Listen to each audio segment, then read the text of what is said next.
has been blessed with resources, and that we expect the resources to be used in the benefit of the people. And they call that fiscal discipline, Mr. Speaker. That is fiscal indiscipline, Mr. Speaker. What do I say is fiscal indiscipline, Mr. Speaker? When a budget is approved for you, it is our expectation that you have thought through the budget, and that whatever you were proposing in the budget were supposed to help in developing the country. You can't come back to tell me that what you budgeted for was not relevant and that you are not spending on that. It speaks to your incompetence. If you come with a budget, it speaks to your incompetence if you come with a budget telling me that you are going to do ABC, and then turn around to say that I'm not going to spend on that. That is incompetence. Mr. Yes, Speaker. Honorable Majority Leader.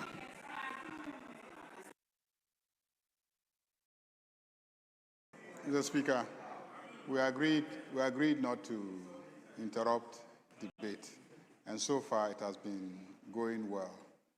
I urge my honorable member for Wale that as much as he has a right to be passionate, some words he should be careful.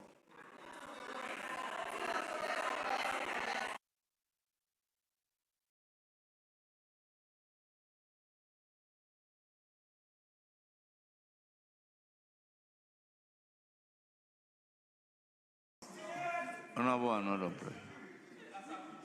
Speaker, I know you are paying rapt attention to the submission of members.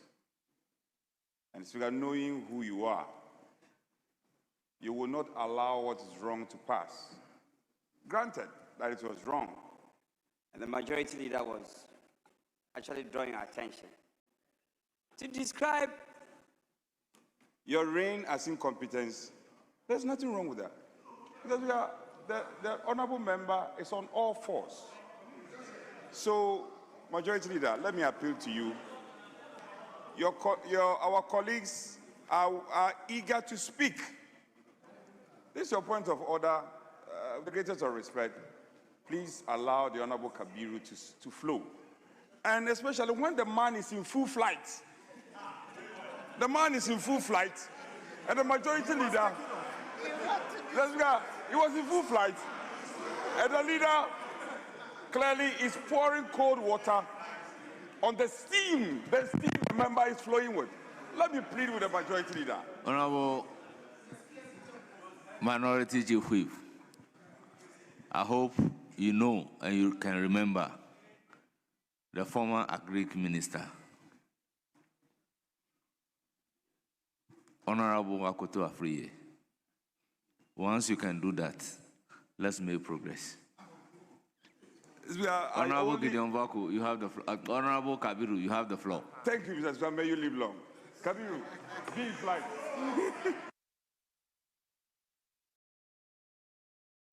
Mr. Speaker, I am happy that I am reminded, but for the lack of another word, I think incompetence describes adequately the conduct before this House and the budget presented by the Minister responsible for finance. I have no other word to romanticize the word incompetence.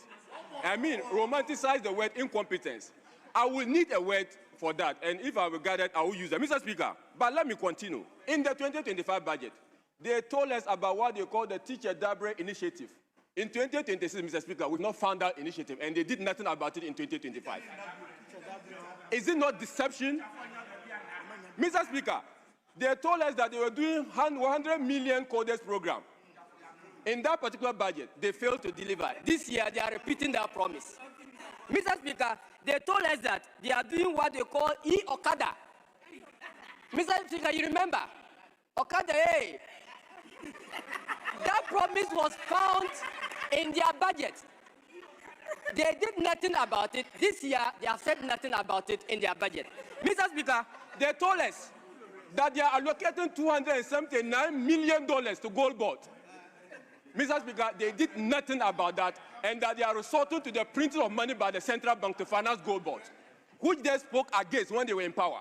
Mr. Speaker, they are saying that they were going to do what we call Agriculture for Economic Transformation Program with an allocation of $1.5 billion. Mr. Speaker, they did nothing about that. This year, they have even reduced it to $800 million. This is the record, and this is what you want us to talk to.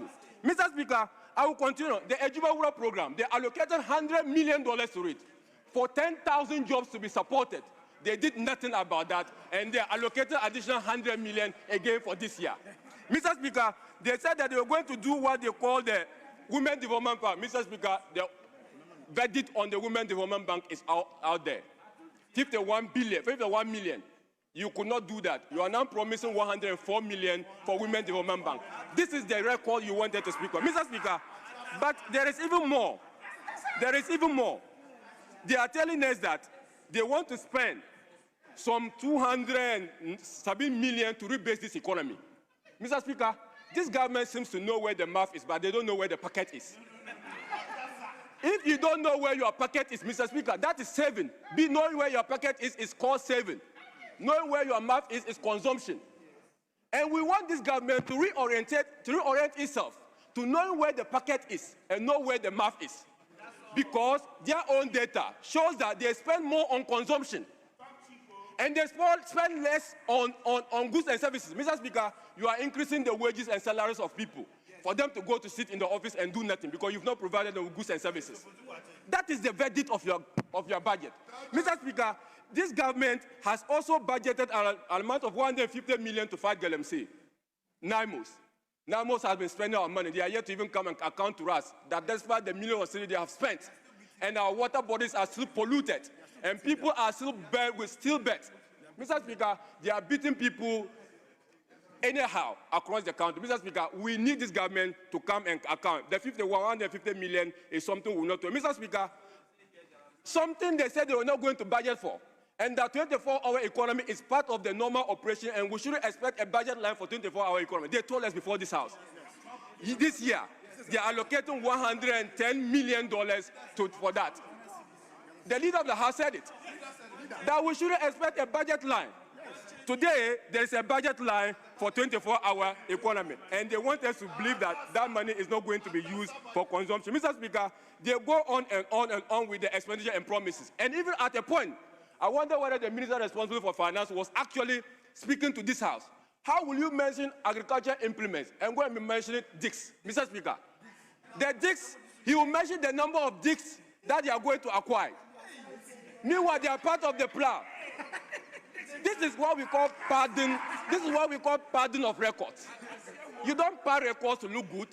The record itself must speak for itself, but not any scheme to inflate your record. Mr. Speaker, there is this thing I would like to run on. The youth of Ghana has been promised jobs, which they have failed to deliver. In this budget, they are saying they are going to create 940,000 jobs due to construction work. Mr. Speaker, is that the work the good people of Ghana are looking for? Laborers, to get our people recruited as laborers. That is not the work they are looking for. Mr. Speaker, with these viewers, I want to remind the government that promises are promises. When you promise, deliver. And when you say things in your budget, deliver, so that we can have hope that 2026, you will deliver more. With these few words, I thank you, Mr. Speaker. Yeah.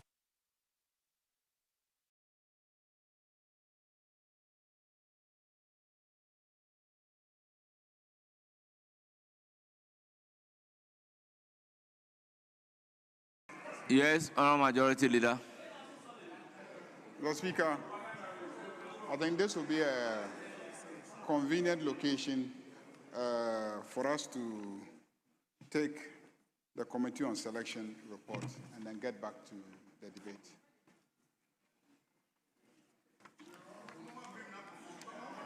Motion 13. Yes. Motion numbered 13. I think earlier on the challenge had to do with the availability of the report. I'm reliably informed there are copies on the console. I would have opposed this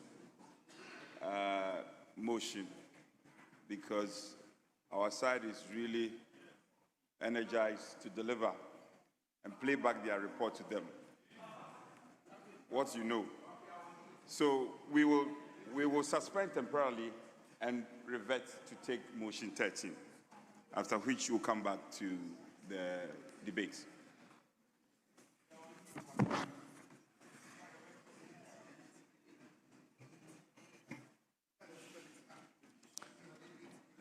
Yes.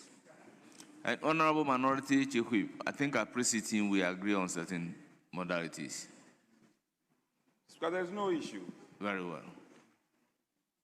Yes, motion number 13. Thank you, Mr. Speaker. Mr. Speaker, I write to move that motion number 13 on page 7 of today's order paper, that this Honorable House adopt the report of the Committee of Selection on the recomposition of the membership of the Standing and Select Committee of this House. Mr. Speaker, in so doing, I present the committee report. Mr. Speaker, the committee, which is ably chaired by the Right Honorable Speaker, met to recompose the committees of Parliament. That was done and adopted by this House on the 7th of March, 2025. Mr. Speaker, this is necessitated because after the recomposition on the 7th of March 2025, other members were subsequently appointed as deputy ministers, of which they belong to same committees that they're supposed to supervise. And as the practice of the House, we needed to recompose it so that members who are either sector ministers or deputy ministers do not get to chair or be in committees that they have direct supervision of. Mr. Speaker, also, two by-elections were held and one outstanding election.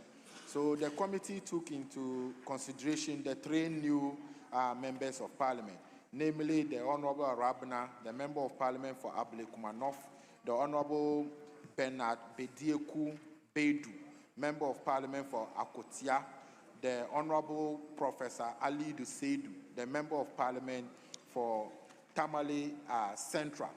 Mr. Speaker, the committee also observed that in every 2 years, the membership of committees in Parliament should be revolving so that members will not per se to say, I don't belong to a good committee or this person belongs to a good committee and I don't belong to that committee. So the committee took into consideration and observed keenly that every 2 years we should be able to revolve members in various committees. So if you are in finance committee, in 2 years you will be moved to another committee. If you are in health committee, in 2 years you will be moved to the other committee. The committee, Mr. Speaker, in conclusion, do submit for the consideration of this House the reconstituted committee of Parliament attached the Appendix 1 and Appendix 2.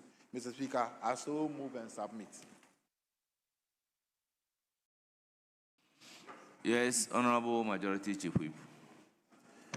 Speaker, I rise to second the motion ably moved by the First Deputy Minority Whip, and to add that the House adopts the reports presently before us. Speaker, like the mover of the motion indicated, it's become imperative that membership on committees become rotational. Rotational because some members have raised some concerns, and the assurance we want to give them is that within the life of a parliament, they will get the opportunity to serve on other committees. And so the pressure on the whips and the committee on selection that some particular committees be featured will reduce. Speaker, also because when we took the original report, it was dictated that inadvertently a couple of members were not placed on a minimum of 2 committees. So this present work is to correct that as well. And like the mover said, it's also to accommodate freshmen and women who have entered the House so that they can effectively participate in the present consideration of the budget and its passage.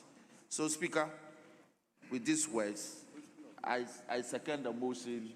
I second the motion ably moved by the First Deputy Minority Whip. I thank you for the opportunity. Honourable members, motion moved and seconded. It is for the consideration of the House. Yes, Minority Chief Whip. Speaker,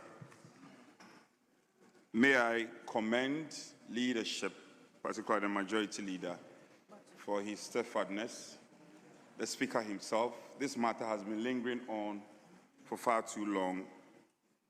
I recall many occasions I've had a cause to raise it when business statement is presented, particularly on the grounds that we stood in defiance of Order 208. And so it was important that this matter is put to rest. I am happy the leadership the Majority Leader has shown and the blessings of the Speaker himself. I am particularly happy about the need for a rotation in the membership as time progresses. Speaker, ever since we adopted the new standing orders, these lingering concerns have become a matter that we had to deal with, and I think that we have done well so far. The appointment of some of our colleagues into the executive is also a ground for this amendment, even though it is not the main reason, it's a ground for these amendments committees. I'm sure that going forward, colleagues will relate more with the whips, and other concerns and considerations could be ironed out in the best interests of this House. On that score, I commend Mr. Speaker and leadership for bringing this matter to rest once and for all. I am grateful, and I guess on Friday, when the Majority Leader presents the business statement, I will not have a reason to ask him when and how the composition of our committee membership will be done. Speaker, I thank you, and I'm grateful. Thank you very much. Honourable members, at the conclusion of the debate, I will put a question. The question is, as many as are in favor of the motion, say aye. Those against say no. The ayes have it. The motion is accordingly adopted. Yes, Majority Leader. Mr. Speaker, I think we also will just take motion number 22.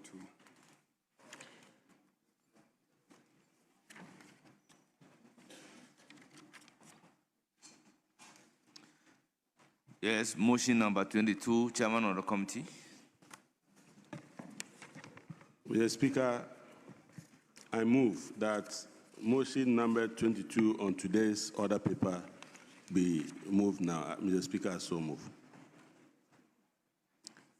Honourable members, motion moved. Any seconder? Mr. Speaker, I write to second the motion. Honourable members, motion moved and seconded. Honourable members, this being a procedural motion, the question is as many as in favor of the motion say aye.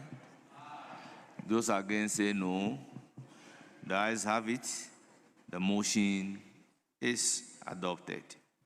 Now, motion numbered 23. Yes?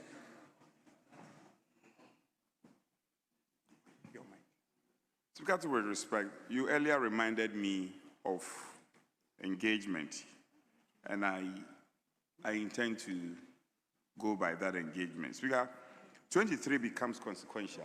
However, we don't have copies of the report.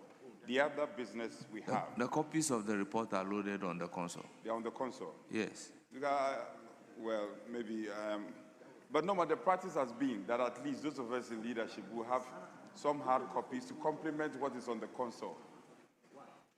So if the table office can quickly get us copies.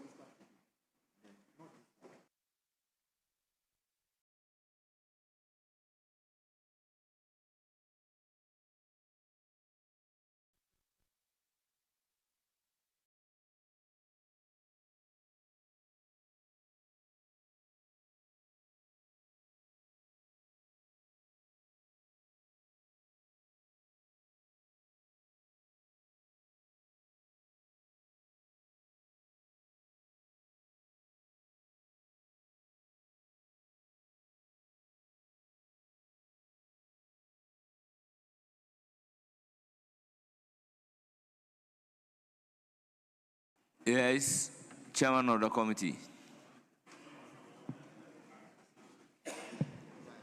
Mr. Speaker, I move that this Honorable House adopts the reports of the Finance Committee on the contract agreement between the Government of the Republic of Ghana, represented by the Ministry of Finance and the Ghana Revenue Authority, and through their Investment Limited for the provision of Polycan digital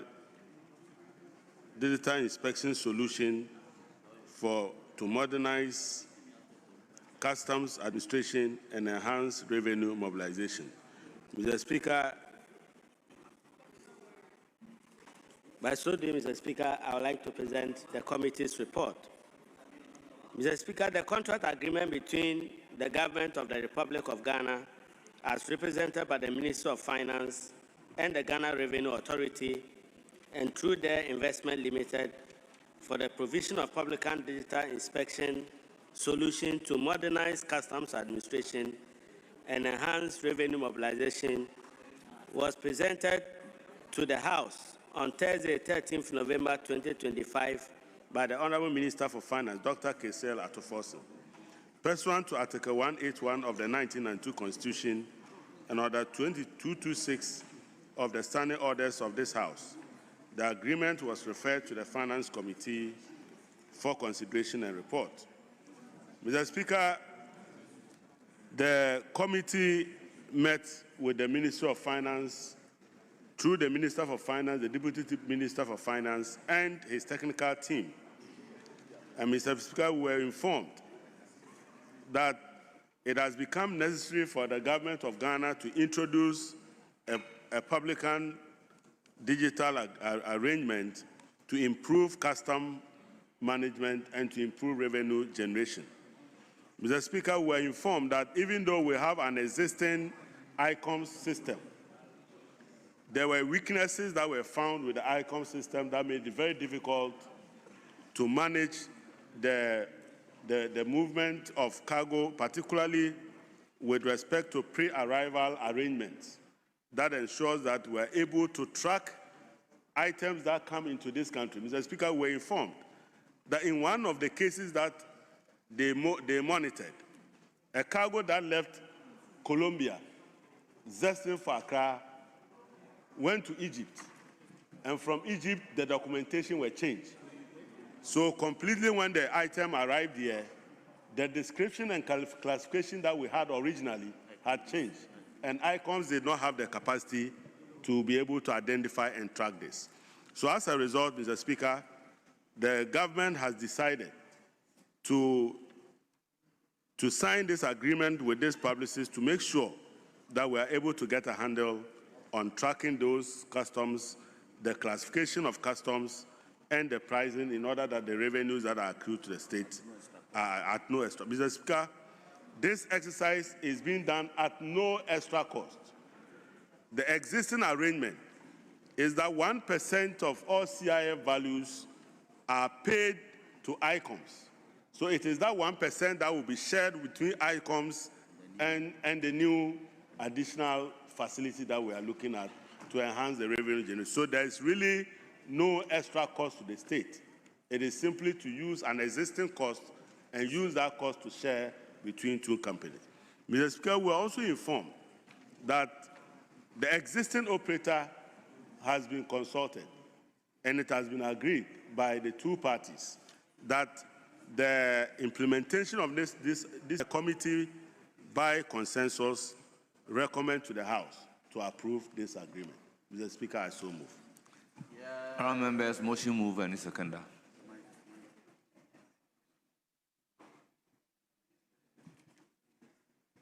Yes, Honourable Richard Achampong. Mr. Speaker, thank you very much for the opportunity to speak to the reports on the floor. Mr. Speaker, this very agreement was signed on 28th of May 2024 at a cost of $53.4 million. But when this government took over, they went for renegotiation of the numbers, and it is reduced to $44.24 million. making a savings of $9.16 million. Mr. Speaker, this is an enhanced form of tax administration if you compare this to what ICOMS is doing at the port. And this has the modern technology which will help us to improve revenue mobilization. And then it's not by revenue alone, Mr. Speaker. Like the chairman just said, sometimes even the content of the container, you must know what actually is being imported into the country. Today, we are complaining that people are selling red, they are selling other stuff in the market, and we don't know where we are getting all these things from. They come through our borders, but because of misclassifications, they will tell you this is rice, meanwhile, if you go into it, it is not rice. So if you have a technology which can help us identify the content of containers that are imported into the country, it will save our youth and will also generate more revenue. Like the chairman pointed out, if a cargo is from Mexico, looking at the nautical mass and the one from Egypt, the freight will be different. So by the end of the day, the state will lose out. So the world is evolving, new technologies are coming up, so we need to take advantage and get this solution so that to help us generate more revenue. Governance is continuum. So the past administration signed onto this agreement, but we are lucky to revise the numbers to get a better deal. And this one, we are not going to pay any money to them. A percentage will be ceded from ICOMS to the new contractor. So by the end of the day, it becomes expenditure neutral. We are not going to incur additional costs to it. So I think this is a very positive solution which will help us generate the projected revenue the minister talked about in the budget. And if you don't pass this every single day, we are losing out. So this is something we need to come together and get it passed so that we can get the needed revenue for our national development. I thank you very much for the opportunity. Honourable members, motion moved and seconded. It is for the consideration of the House. Yes, Honourable Habib. Thank you, Mr. Speaker. Mr. Speaker, the indication is that the chairman concluded by saying that the committee report was by consensus. Mr. Speaker, that part needs to be amended because it was a majority decision from the committee. So, Chairman, you need to do that amendment because it is never consensus. I have related with our ranking member, I have related with the members of the Finance Committee, so that needs to be done. Mr. Speaker, so he should do that amendment and then we can be able to proceed. Mr. Speaker, yes. The report accordingly amended. Thank you very much. Thank you, Mr. Speaker. Mr. Speaker, since this report is a majority decision, the contention of the minority is of the view that the job that ICOMS are doing, they could have been enhanced. Their capacity could be built so that they will be able to do exactly what the new company is coming to do. Mr. Speaker, as much as we agree with them that there is leakages at the port and that the finance minister ought to chop some kind of revenue with the leakage that is going on, it is worrying yesterday listening to the minister responsible for finance. In 5 years, about some $31 billion leakage through the port system, even though we go to IMF asking for some $3 billion.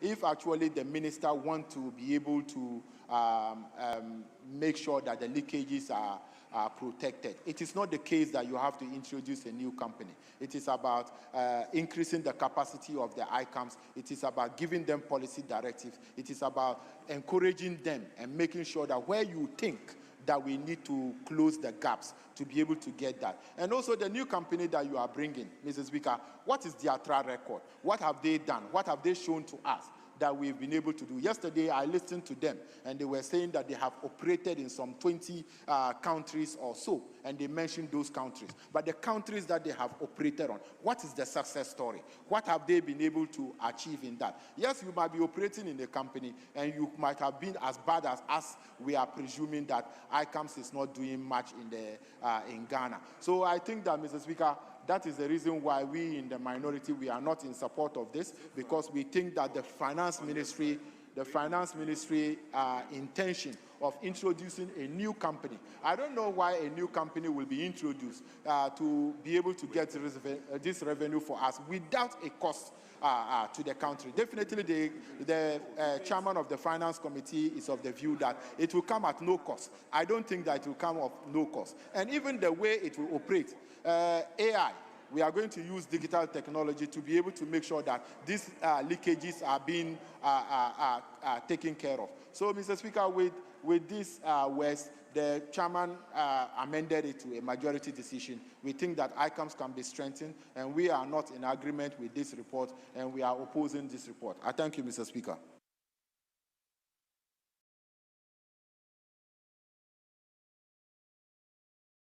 Yes. Yeah, Mr. Speaker, the concerns raised by our colleagues are valid, except that the minister took pains to explain some of the things that inform his decision.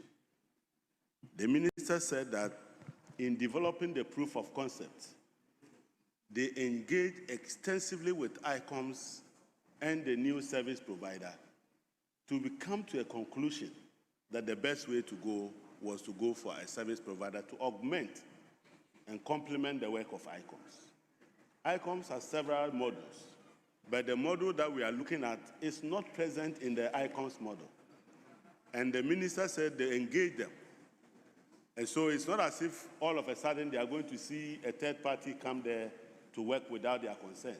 They have had some extensive engagement.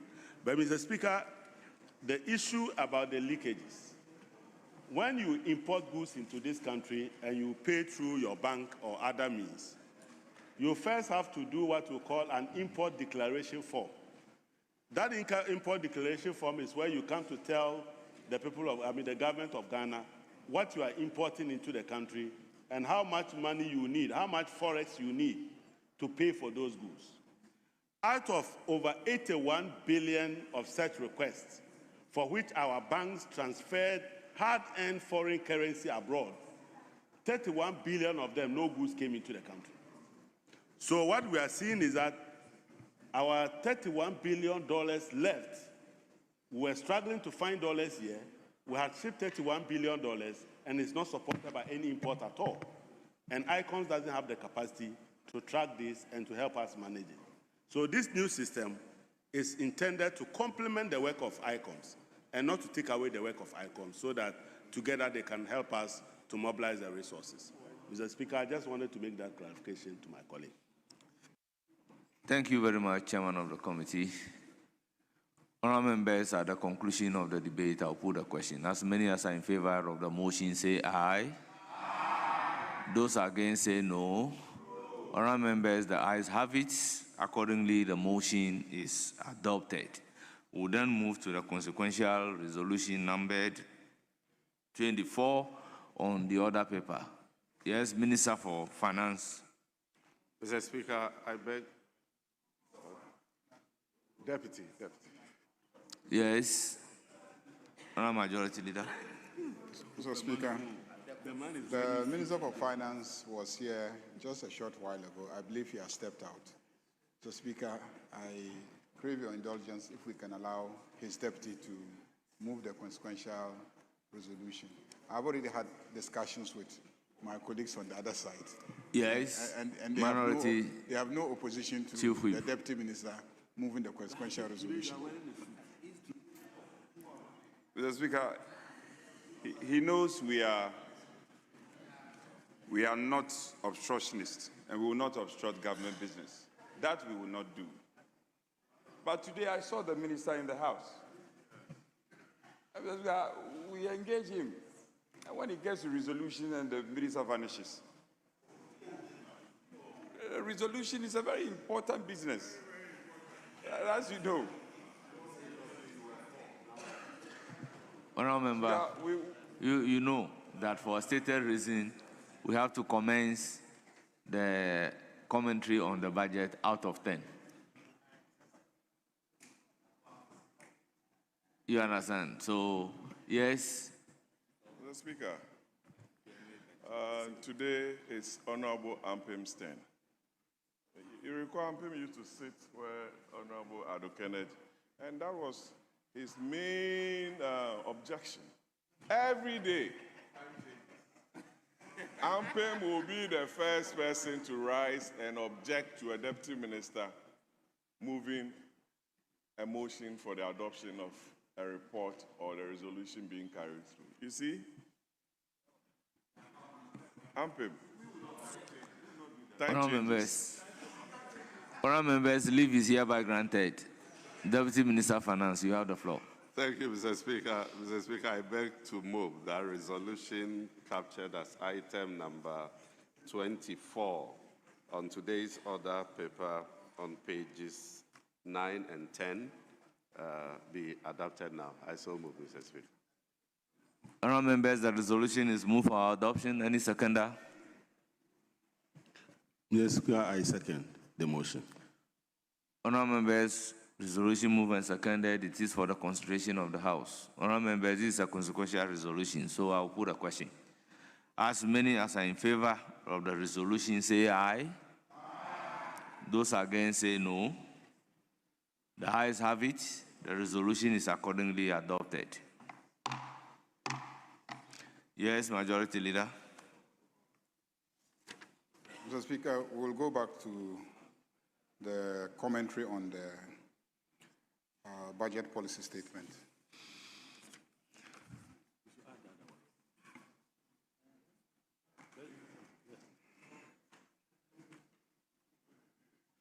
Very well. It's now the turn of Honorable Felix Kwachi Ofosu.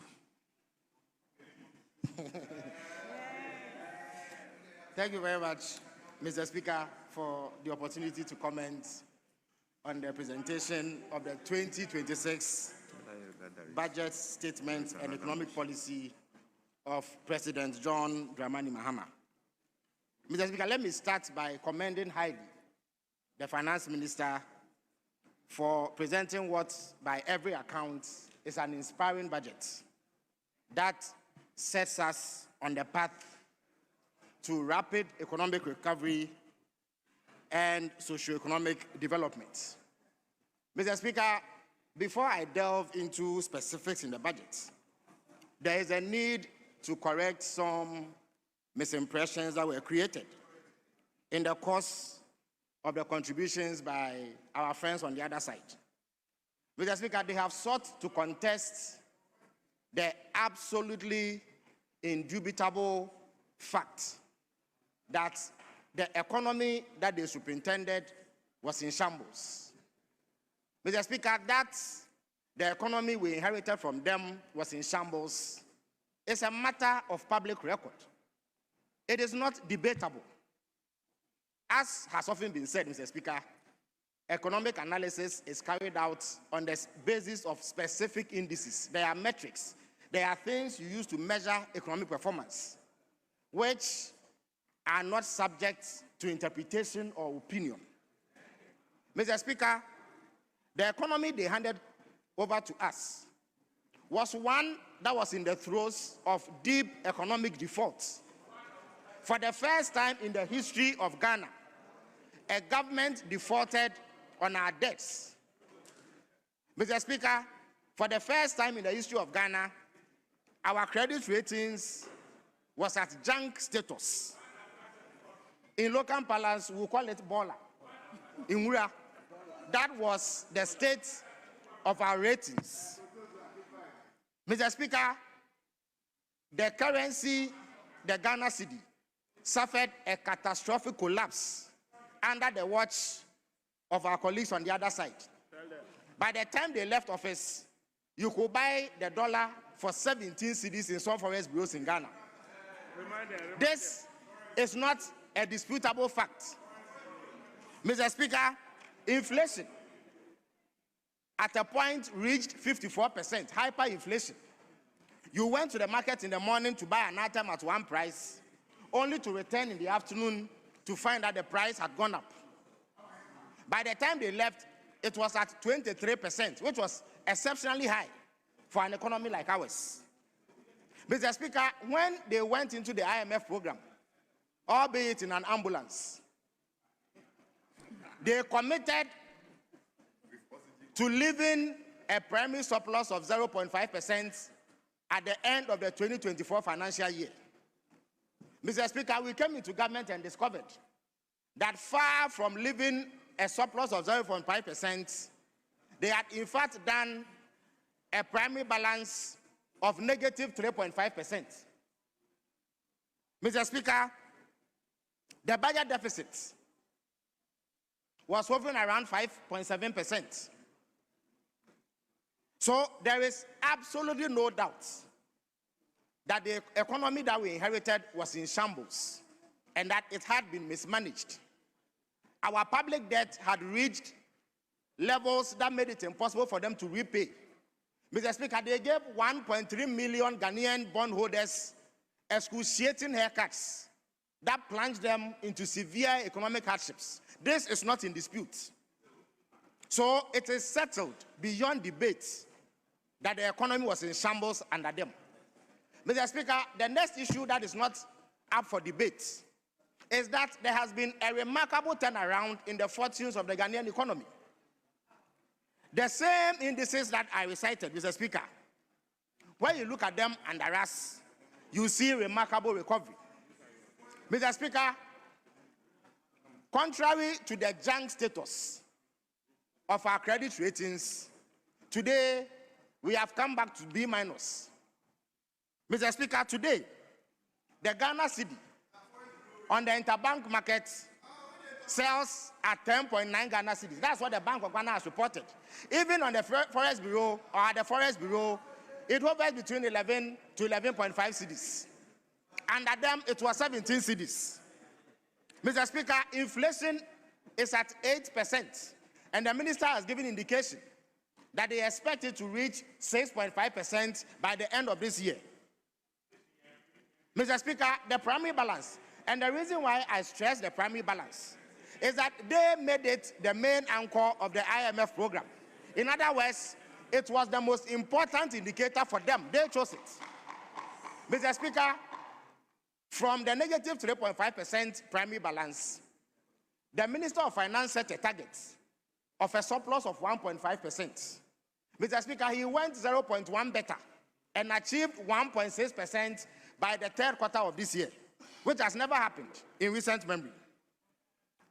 Mr. Speaker, today, Ghanaians are seeing relief from the economic management of the John Dramani Mahama administration, because we have been able to control the cedi, or I beg your pardon, the exchange rates.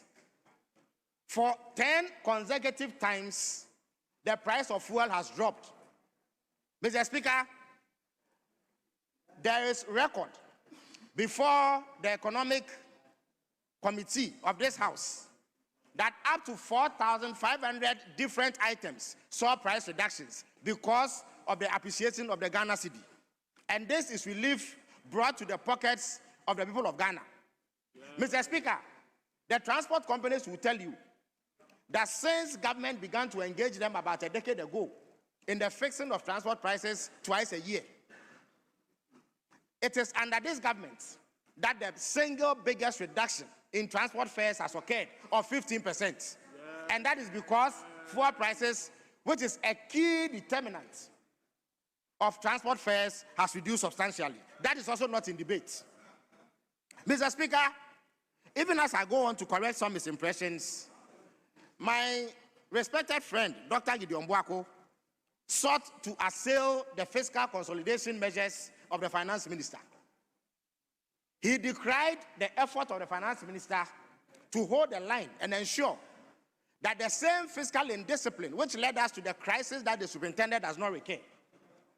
He accuses the minister of excessive fiscal consolidation. Mr. Speaker, all that the minister has done is that he has adjusted his expenditure patterns to meet unexpected shortfalls in revenue. It is common knowledge, Mr. Speaker, that if for some reason your revenue sources suffer a hit, you adjust your expenditure. It is because they were unable to do that for 3 consecutive years under them, we recorded double-digit deficits. When revenue suffered under them, they decided to spend more. But this finance minister says no. We must turn away from that kind of reckless expenditure. So if you check page 18 of the budget, at paragraph 112, the minister makes the point that revenue underperformed by about 4.7%. That meant that the projections he had made had come short. And therefore, there was a need to change strategy to ensure that we do not overspend. So he also adjusted expenditure and cut goods and services, which is discretionary, whilst ensuring that important disbursements to statutory funds are met. Mr. Speaker, I, by virtue of being MP for Abra Sebu Kwamankese, as is the case for all my colleagues, am an ex-official member of the Abra Sebu Kwamankese District Assembly. So I know that this government has done a yeoman's job in terms of spending in the right places. Mr. Speaker, the whole of last year, the AAK District Assembly received only 298,000 Ghana cedis in common funds. 298,000 Ghana cedis. Mr. Speaker, by the middle of this year, the same assembly had received 6.5 million Ghana cedis in common fund disbursements.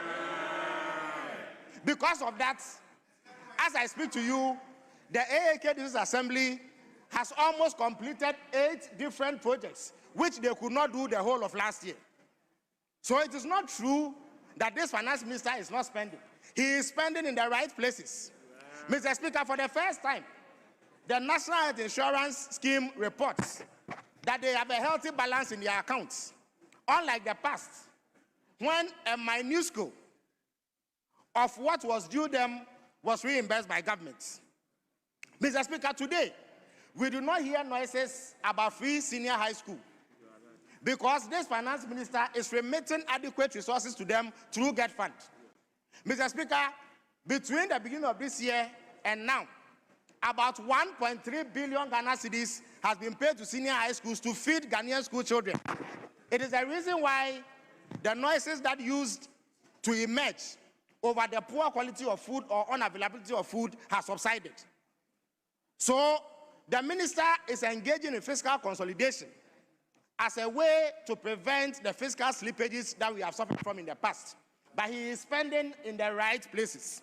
Mr. Speaker, there was also an attempt to distort what has been done under the book push agenda. It is true that the minister budgeted 13.9 billion Ghana cedis in the 2025 budget, which is roughly equivalent at the time to about $1 billion. Mr. Speaker, since then, 33 different projects have either gone far in terms of their execution, and these projects include some of the big road projects that they did not have specific dedicated funds for when they were in government, and therefore left in the lurch. As I speak to you, those projects have begun, and they are ongoing.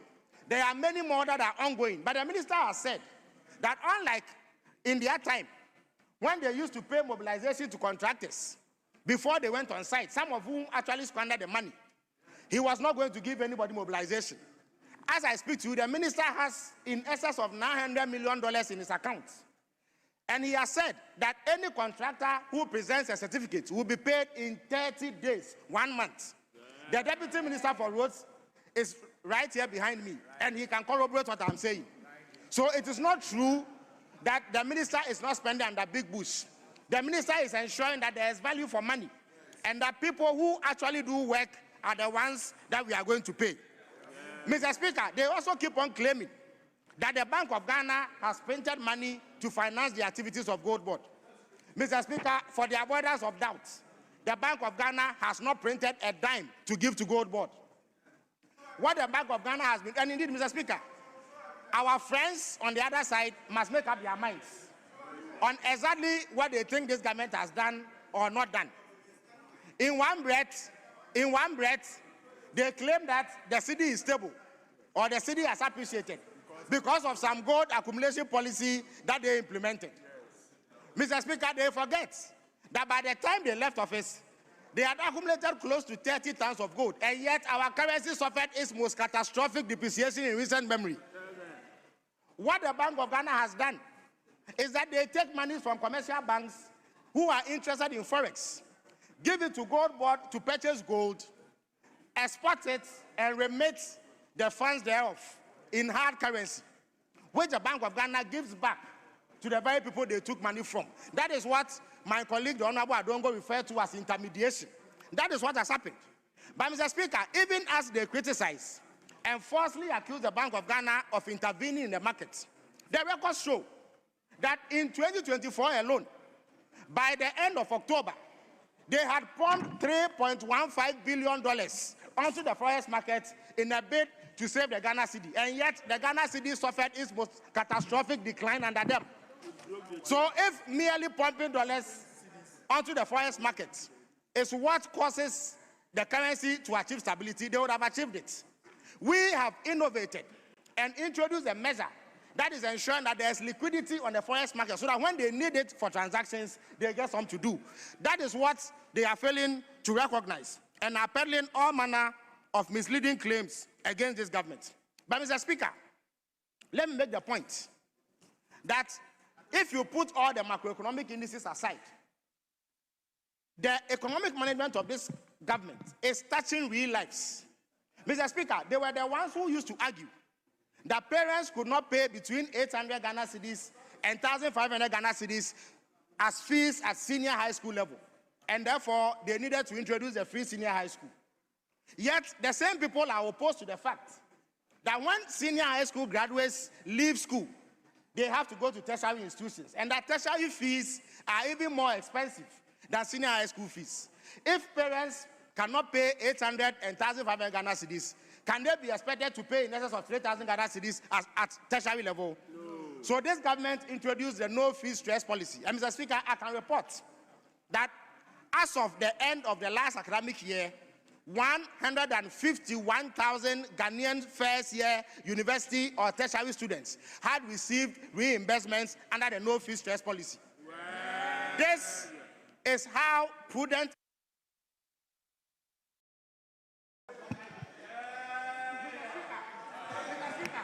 Honourable member, your time is up.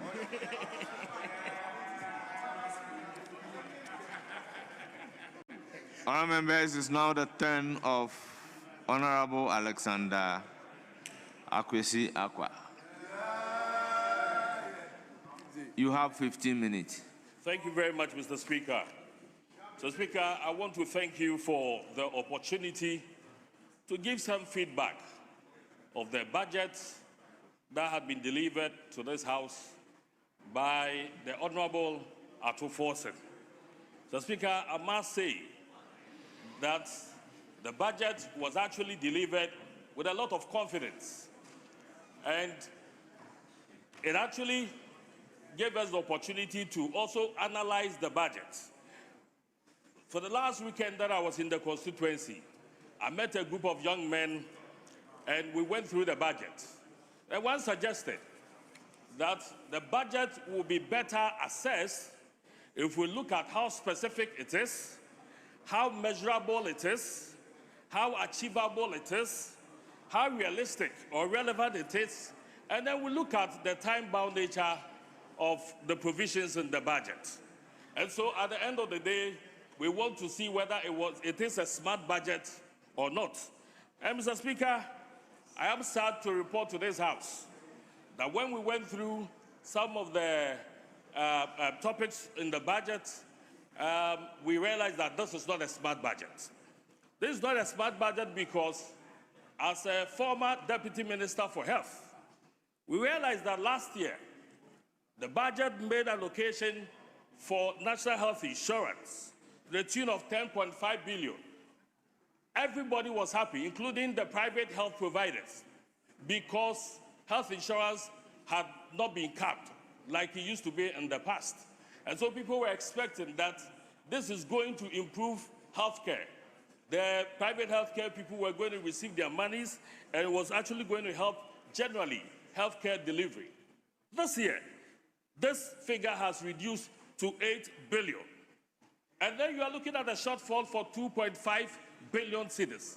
So you want to ask this question, that what is going to happen to the primary healthcare project that is also in this budget? This budget is asking that the government should start implementing the free primary health care. It is out of the same 8 billion that we are going to have the Mahama Care, 25% of it, like it used to happen in the last budget. Mr. Speaker, a lot of people are wondering whether it is the mind, whether it is the intention of this government to collapse the health insurance, just to make sure that the Mahama Care survives and it stands in the name of the President of the Republic.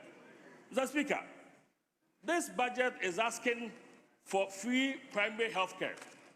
What it means is that people who are going to benefit from private health care, primary health care, will not have to use health insurance. One wonders what is going to happen to the poor who are going to use the free primary health care. The free primary health care ensures that you don't need any health insurance. This is actually going to demotivate people from renewing their health insurance. So the very poor people that you say you want to use the free primary health care to save are the very people who are going to suffer under this. Because when they have attended health care using the free primary health care program, when their health insurance is expired, they might not even remember to go and renew it. And at the time that they have to be referred to a secondary or a tertiary institution, how do they account for their bills? So the very poor people that the free primary health care is going to save are the very people who are going to be impoverished.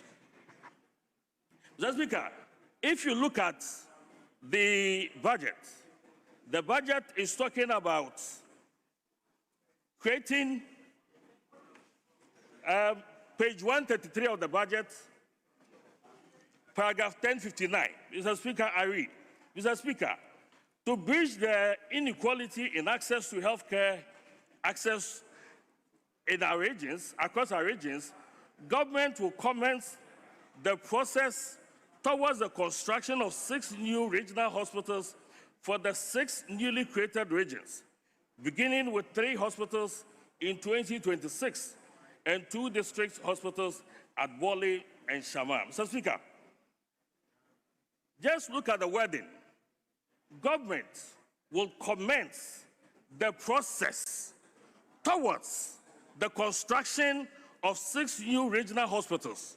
It is not the same as government is going to construct 6 new regional hospitals. It is not the same. And we want to ask, which of the regional hospitals, which of the regions are we talking about? Because under Agenda 111, the newly created regional hospitals were catered for. It went to PPA, contractors were secured, value for money from Ministry of Finance was done, but for the debt exchange, the contractors would have been working by now. And so is it the same project that they are going to continue, or they are going to abandon that process and, like it stated here, a process? Mr. Speaker, this is the same government that promised women banking. And in the last budget, it dedicated only 50 million for women banking. And when questions were asked, it was stated that this women, the 50 million was only going to help in putting together the women banking. Yes, this year there's been an allocation for it. But if paragraph 1059 is going to stand as we are going to begin the process towards the construction of 6 new regional hospitals, then it means that we are only going to have paperwork. And if you go to the next line,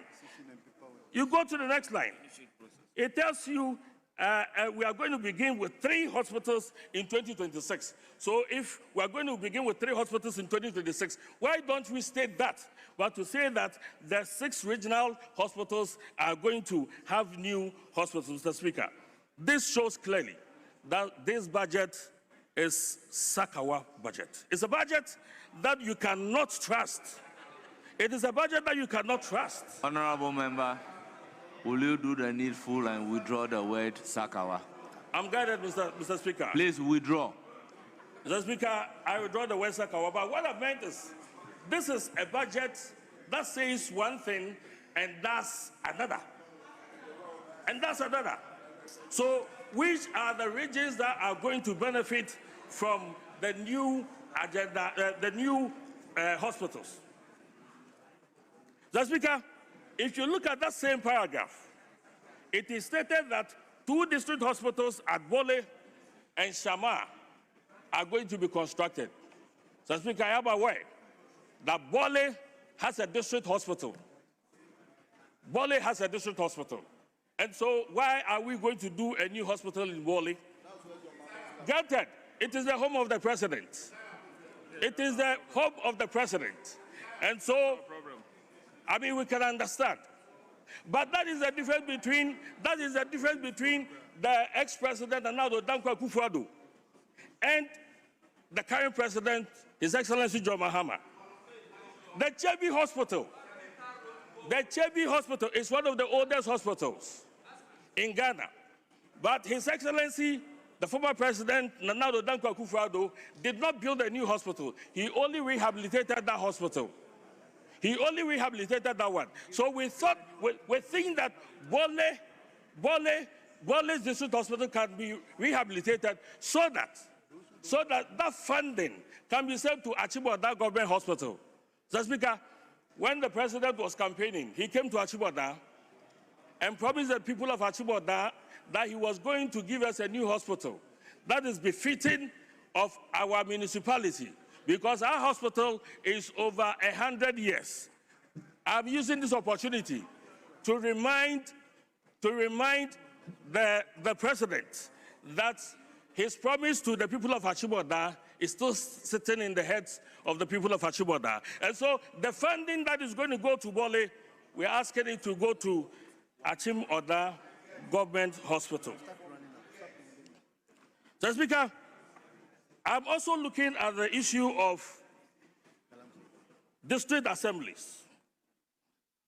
As a deputy ranking member for the local government committee, last year a lot of money was said to have been sent to the various district assemblies, Mr. Speaker. But during the audit report hearing, where all the district assemblies came, we realized that the monies were still sitting in their accounts. And you question them and they tell you there are a lot of bottlenecks. Apparently, these monies have been logged and there's a lot of inactivity in the districts. What has been happening there, Mr. Speaker, is just cleanups, sanitation, everyday cleanups, and the monies have been sitting in their accounts. Now we are being told in this budget that the guidelines given to the various MMDAs for the last year budget. Remember, are you talking about the audit report of 2024 or 2025? The audit report of 2024, Mr. Speaker. But we took opportunity to find out how they had utilized the monies that have been sent to them. And majority of them confessed that their monies were sitting in their accounts. I mean, some are waiting for drawings. There are no plans for it. But apparently that was a very smart way of keeping those monies for the implementation of projects for this year. So currently you have some of them cutting sword and making ready for some project. What it means is that monies allocated from last year were not utilized and they are going to be pushed to this year. It means that we have had a lot of inactivity in the assemblies. For a whole year, there's been nothing. There is no project. There's nothing happening in the various assemblies. My very good friend said that his constituency has had so much money. You should go and check how much money has been expended. The monies are still sitting in the accounts. They are still sitting in the accounts. Mr. Speaker, fiscal autonomy. Now, there's a letter circulating in social media, Mr. Speaker. There's a letter from the Ministry of Local Government that is directing MMDAs to contract specific companies to award them the construction of some furniture. Mr. Speaker, decentralization, what it means is we actually have to capacitate the assemblies. Why can't they find their own people? Why can't they find their own companies, the local people? local entrepreneurs, empowering them, the local entrepreneurs. But this letter is making rounds and is asking the assemblies to contract them for the construction of these furniture. Mr. Speaker, I want to congratulate this government. I am told that the district assemblies, the MMDs, have had their salaries increased to about 35,000. I think that one, if it is true, we have to congratulate this government, because what it means is that the MMDAs are now going to be empowered to work. What it means is that if such huge sums of money is going to them at the end of each month as salaries, as remuneration, against the paltry 9% that was given to public sector workers, we're expecting them to work and take care of our various assemblies. Mr. Speaker, I want to end with Galamsey. Yes, I want to end with Galamsey. Before I do Galamsey, Mr. Speaker, one of the flagships for this budget is the express road that is passing through my constituency, Achimota. This weekend, I had some chiefs and people coming to me, and they were asking, is it true there's going to be that road network through our constituency? I said, yes, that's what the minister said. I didn't want to sound like a prophet of doom. And so I said, this is going to make our constituency very open. But they ask, which area of Achimota is that road network going to pass? Clearly, they started doubting that project, especially when they realized that the government says it's going to do it in 3 years. The government said it's going to do it in 3 years. This is clearly a budget that cannot be trusted. Mr. Speaker, I was going to end with Galamsey. Galamsey has been a bane to all of us. And I have been one of the people pushing so much on Galamsey. Mr. Speaker, if you go to my constituency, you have the MCE boldly opening up, saying that he is taking fines. Remember, conclude. He's taking fines against people of Galamsey. What it means is that government in Hesika, people who have been engaged in Galamsey and have been arrested, how do you take money from them? For a government that has pushed so much money into the various assemblies, why would you be charging people? Remember, your time is up. I will proceed to give the floor to Honorable Suleimana Adama. You have 10 minutes. Thank you, Mr. Speaker. Mr. Speaker, the budget statement has only one conclusion. And the conclusion is that Ghana's economy is breathing again. Mr. Speaker, the conclusion is that the economy is stronger, it's steadier now, and has full of promise. Mr. Speaker, the effects of this is the restoration of fiscal discipline. Mr. Speaker, our city is stabilized. Inflation is under control. And rating agencies are now convinced with our economy now. Mr. Speaker, overall, GDP is 6.3%. Primary balance surplus is 1.6%. It means that we are managing expenditure vis-a-vis the revenue that we have. Mr. Speaker, public debt compared to the total economy has reduced. So as a percentage of GDP, has reduced from 69% to 45%. This is the most significant decrease in almost 10 years. Mr. Speaker, when we were in school, when you have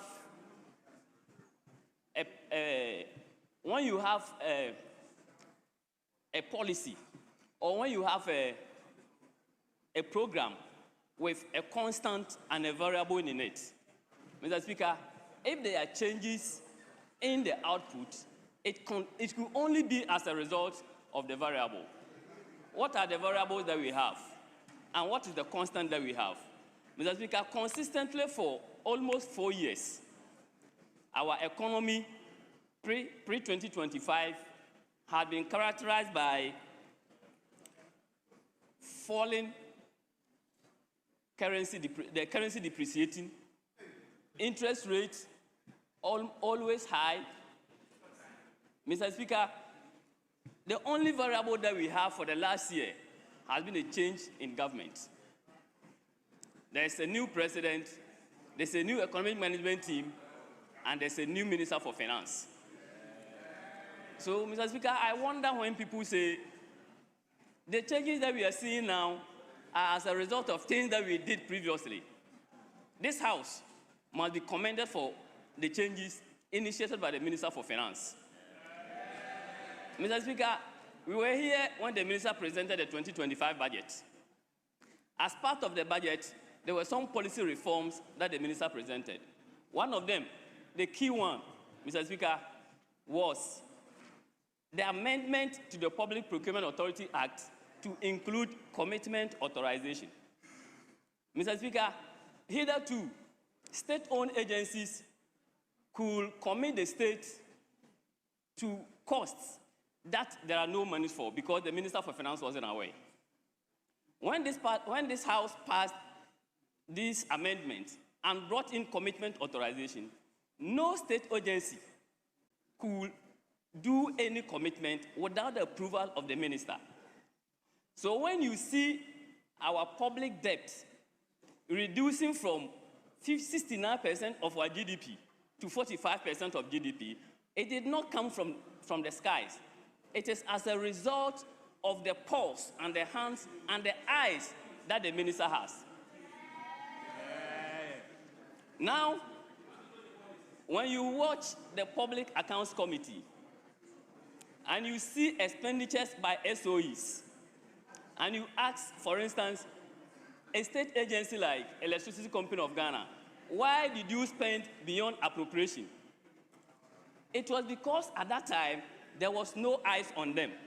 Now we have a minister who has brought an innovation to hold these agencies responsible. Even with appropriation, you still need commitment authorization. So for those of you seeking to know why the city, the debt to GDP is now 45%, thank the minister and thank this government. Mr. Speaker, exchange rate is a function of demand and supply of forex. If you have a lot of a particular resource, prices will go down. If you have less of those resources and there's demand for it, prices will rise up. So if you don't have the forest, you wouldn't be able to manage the economy. Mr. Speaker, this House enacted the Gold Board Act.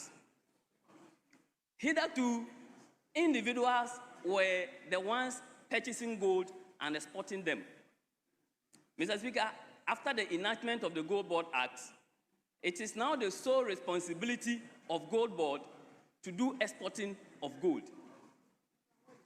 It brings forests into the market.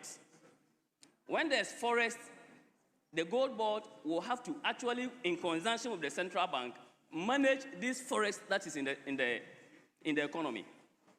So when we have a lot of forest, a lot of foreign currency in the economy, then what the minister spoke about, managing the forest very well in order to have stabilization of the city, comes in.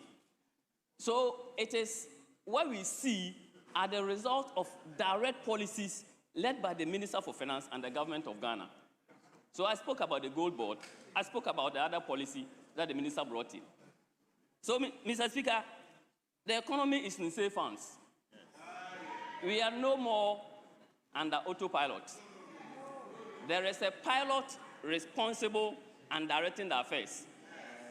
The captain is anchored also by the finance minister. We have a sector like the agri sector, growing steadily. When you have the agri sector growing like it's growing, the 6.3% cannot be attributed to somebody's work that they did in the previous time. Mr. Speaker, oh, no, leave them. Mr. Speaker, no, 10. Mr. Speaker, let us watch the 2026 budget. Don't let us come here next year and say we don't know why the economy has grew like it is growing. If you check structure, if you check paragraph 836, the finance minister states, Mr. Speaker, to further strengthen expenditure discipline and improve value for money, the following operational structural reforms will be pursued. It's going to integrate GANEP with GIFMIS so that procurement will be dealt with.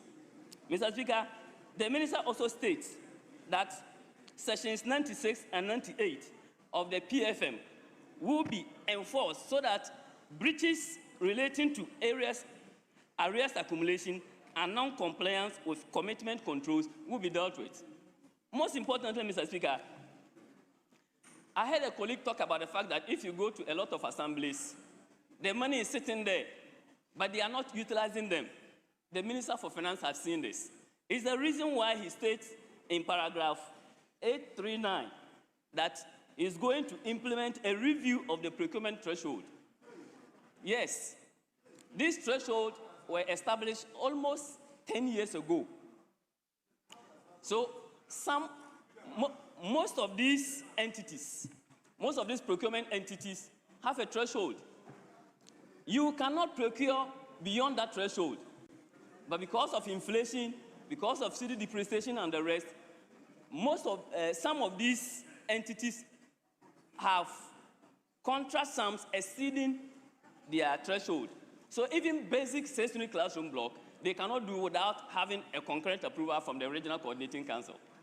The Minister for Finance has given us indications that he's going to deal with this. Mr. Speaker, apart from this, there's also value for money office to be established so that we will go beyond just making sure that we do the right procurement, but go beyond to make sure contracts are finished at the times that they are supposed to be done. Mr. Speaker, these are far-reaching measures. So I want my friends to avail their minds that next year, when we come back here to debate and to also explain why the economy is now described as robust, the economy is described as moving in the right direction, we will know that there are policies and there are deliberate policies.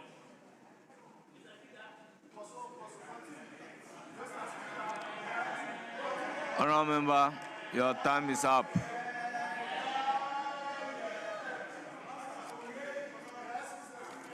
Honourable Members, it's now the turn of Honourable Onyina Achampong, Kwesi Jemfi. You have 7 minutes. Thank you, Mr. Speaker, for the opportunity to contribute to the ongoing debate on the 2026 annual budget. Mr. Speaker, whilst this budget, as presented by the Finance Minister, highlights certain strides in selected sectors, it offers little clarity and credibility regarding its overall policy direction, and more importantly, the capacity to achieve the targets that it has set for itself. Mr. Speaker, the 2025 budget highlighted that per the end of the third quarter, revenue will be 162.6 billion. We achieved 154.9 billion. That's a short of close to 8 billion Ghana cedis. Amidst this shortfall, the 2026 budget is projecting an increase in revenue of 42 billion, which is around 18.5%. Mr. Speaker, Notwithstanding, on top of this shortfall, we are witnessing that the finance minister is saying that he's going to repeal COVID-19 and some revenue handles, which in effect will lead to another revenue shortfall of 5.7 billion. Mr. Speaker, if even with all the complements of your revenue handles, you were not able to achieve your revenue target, why do you say that you are going to reduce these tax handles and you will still be able to achieve an increased budget of an extra 42 billion Ghana cedis? Which is why we are saying that this budget lacks credibility. Mr. Speaker, on top of this, Mr. Speaker, the finance minister, in 2025 budget promised us that he is not going to introduce any new tax handles. That was in the reading of the budget. But he came back to this House to introduce some more revenue enhancement budget areas, which included the extra 1 cedi on every gallon of fuel, the increase in the growth and sustainability levy from 1% to 3%, and other tax handles that he told us he was not going to increase any tax handles. Mr. Speaker, are we going to be ambushed like we were ambushed in the 2025 budget going forward in this 2026 budget? Is the finance minister going to come back to this House and introduce further tax handles to this House? Mr. Speaker, this cannot be tolerated. Mr. Speaker, in expenditure, he is saying that we shot by 29 billion in expenditure. Meanwhile, revenue was shot by only 8 billion. So if you shot revenue by 4.7% and you shot expenditure by 18.5% or 14%, what are you doing, Mr. Speaker? Mr. Speaker, on the subject, there has been little or no commitment to their flagship policies. Mr. Speaker, 24-hour economy, they promised 133, Formula 133, 1 job, 3 shifts, 3 people. Now, they are turning around. They said it has been thought through and that the passport office, the DVLO office, and other institutions, civil service, were going to work 24 hours a day, 3 shifts. This is why the people of Ghana sought through it and voted massively. The youth voted massively because they thought if we employ 1 million people, it is time that we employ 3 million people. Now, the Honorable Majority Leader has been quoted to have said government is not going to put a lot of money. The emphasis on 24-hour economy is not going to be on government, but on the private sector. Even that, Mr. Speaker, Mr. Speaker, even that, there has been very little commitment to this 24-hour economy. Yes, Honourable Member, let them stop your time. Yes, Majority Leader.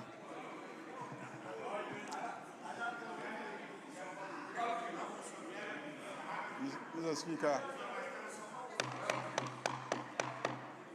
he is obviously doing very well, and let me commend him for putting up a very good performance.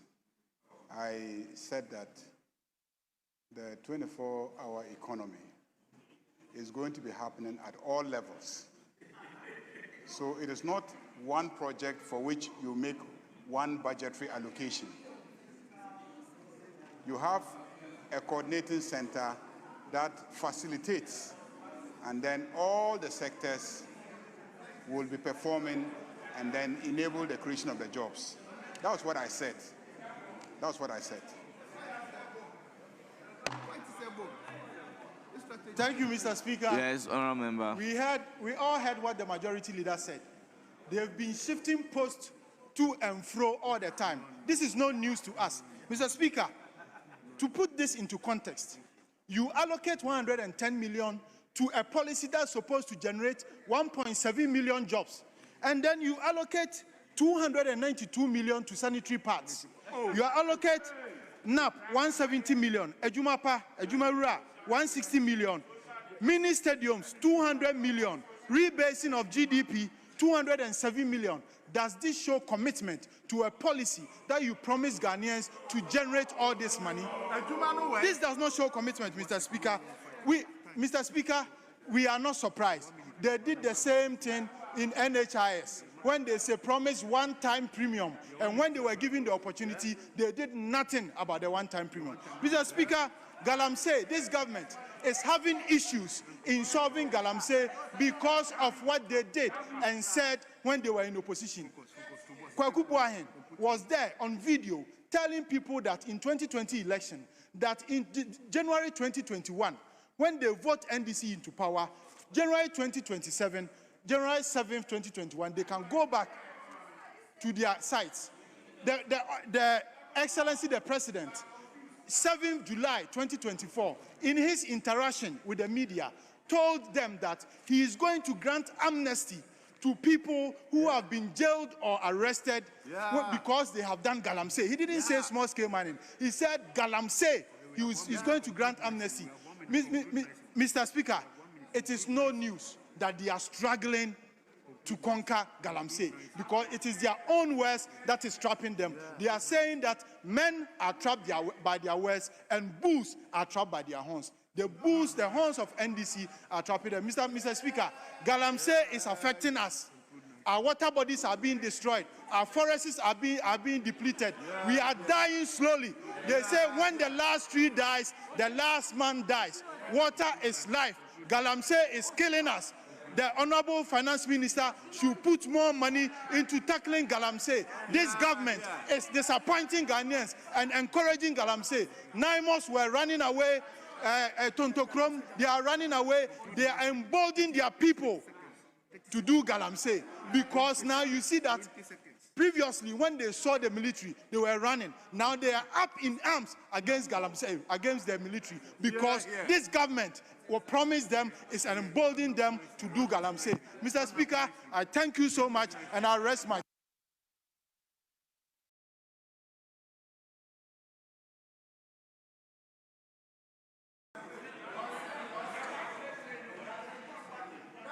Yes, Honorable Majority Leader. Mr. Speaker, I think we'll do like musical interlude. We'll take a break from the debate on the commentary on the budget statement, and then consider item number 10C. Item number 10C. Item number. Honorable, item number 10C. 10C. Yes, 10C.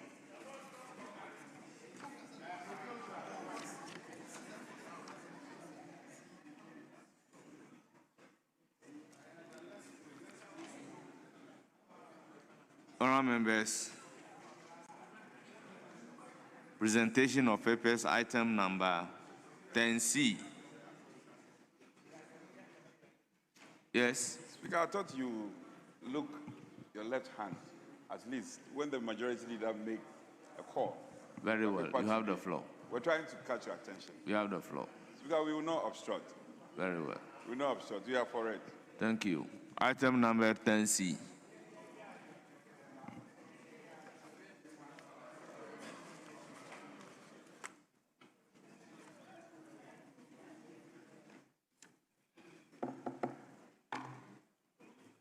Report of the Committee on Economy and Development on the request for the review of the investment policy and management of the Ghana Petroleum Funds in accordance with Section 31A of the Petroleum Revenue Management Act 2011, Act 815.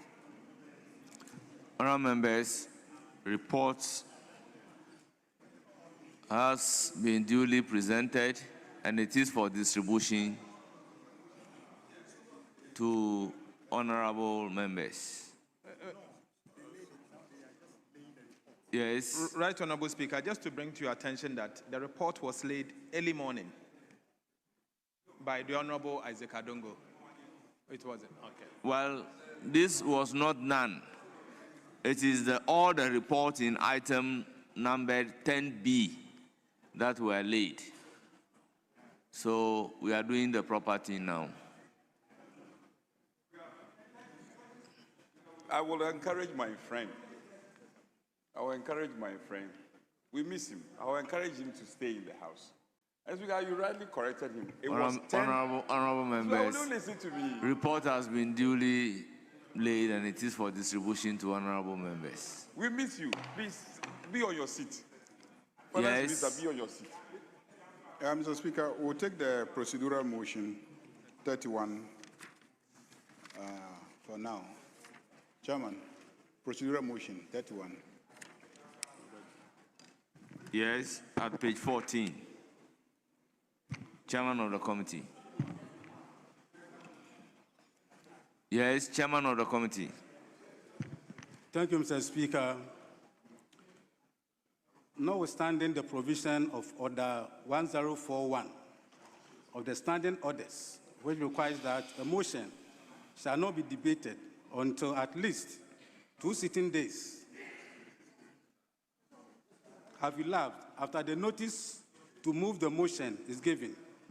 The motion for the adoption of the report of the Committee on Economy and Development on the request for the review of the investment policy and management of the Ghana Petroleum Funds in accordance with Section 31A of the Petroleum Revenue Management Act 2021, Act 815, may be moved today. Thank you, Mr. Speaker.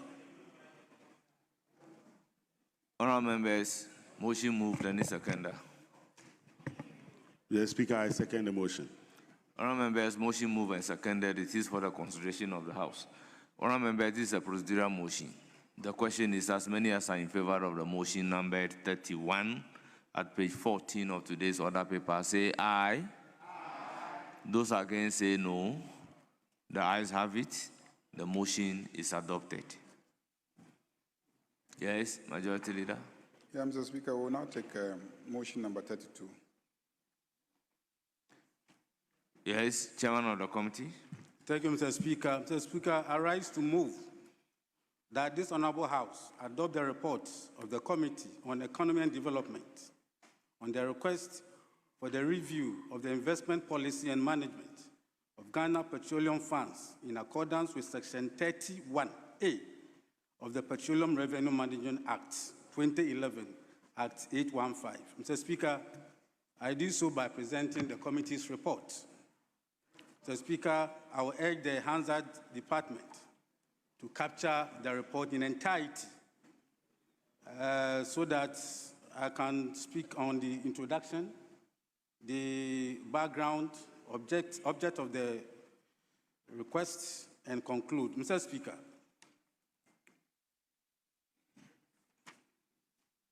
the request for the review of the investment policy and management of the Ghana Petroleum Funds in accordance with Section 31A of the Petroleum Revenue Management Act 2021, Act 815, was presented to the House on Thursday, 13th November 2025, by the Honorable Minister for Finance, Dr. Kesa Atuban-Forson.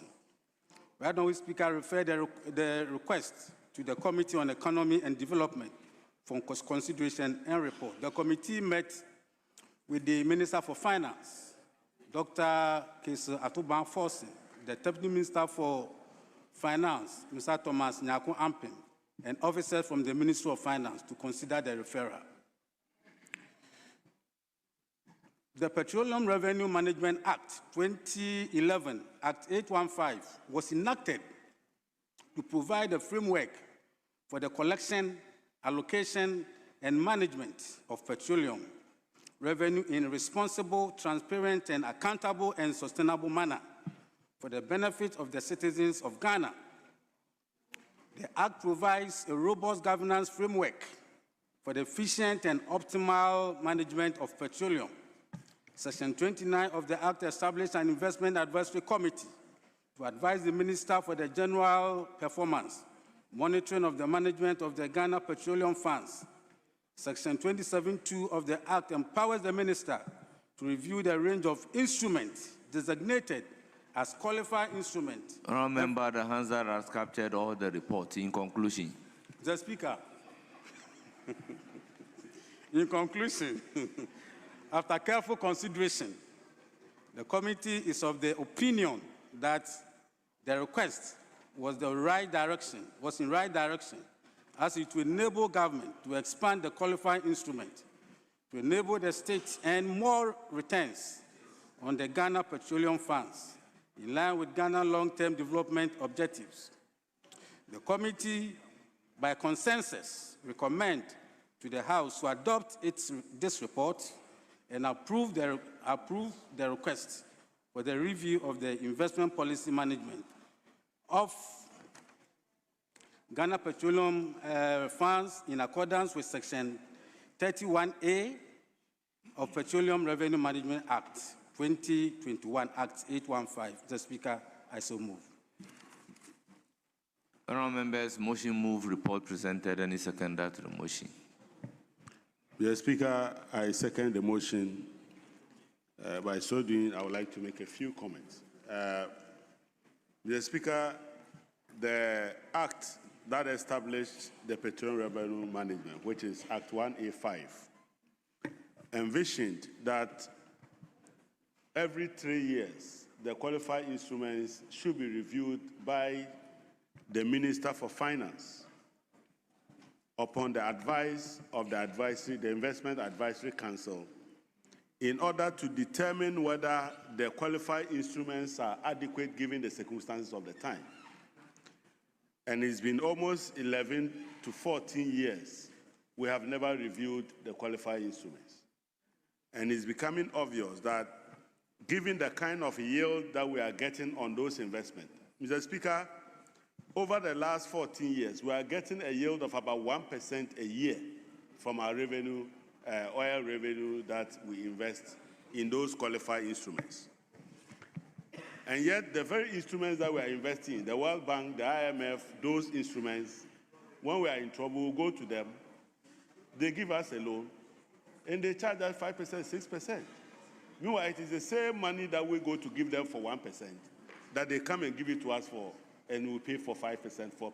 So it has become imperative that given the requirements to invest in our economy and be able to propel growth, whilst we are still keeping those sovereign funds and not touching those sovereign funds, the instruments that we are investing in should be modified in order to provide room for some investment that can be designated from certain sources that will come back to support the economy of Ghana. And so it will achieve the dual purpose of investing in our economy and making sure that we up the yield that we get from 1% to something else. And the guidance that we are getting is that something in the region of 4% plus or minus 2 is what we are looking at. So, Mr. Speaker, I want to urge my colleagues to support the minister by approving this request so that we can make the most out of the oil resources that are invested for basically peanuts outside of our country. Thank you very much, Mr. Speaker. Thank you, Honourable. Yes, you have the floor. Yeah, thank you, Mr. Speaker. I rise to second the motion, support the motion, and in doing so, I have a few comments. Mr. Speaker, the focus of this amendment is to improve the returns that we have on these investments. Mr. Speaker, that is agreeable. It makes sense that when you have investments, your returns, you expect or you'll be happy to have good returns. The flip side, Mr. Speaker, is the fact that as you are expecting higher returns, then you must be ready to accept higher risks. So at the committee, the assurance that was given was that then there's going to be more of guarantees from institutions to back these risks that we are exposing ourselves to. So our advice as a committee was that then we should be careful as to which institutions then we are taking these guarantees from, because if you are shifting the risks to other institutions, then it means you need to assess these institutions well. We advise that in sending these risks to other institutions, we should look to spread the risks, not load a lot of the risks on individual institutions. Comments were made about getting guarantees from banks in Ghana and possibly within the sub-region. But then we considered the fact that banks in Ghana and within the sub-region, most of them, their capital status are not that big. So therefore, it would be better to spread it across and probably even look beyond the sub-region so that the risk is well spread across, so that in case we need to claim there's reliability that the institutions that we are transferring these risks, they have the capacity to make good of these claims. But in general, we second or support this motion. I thank you, Mr. Speaker.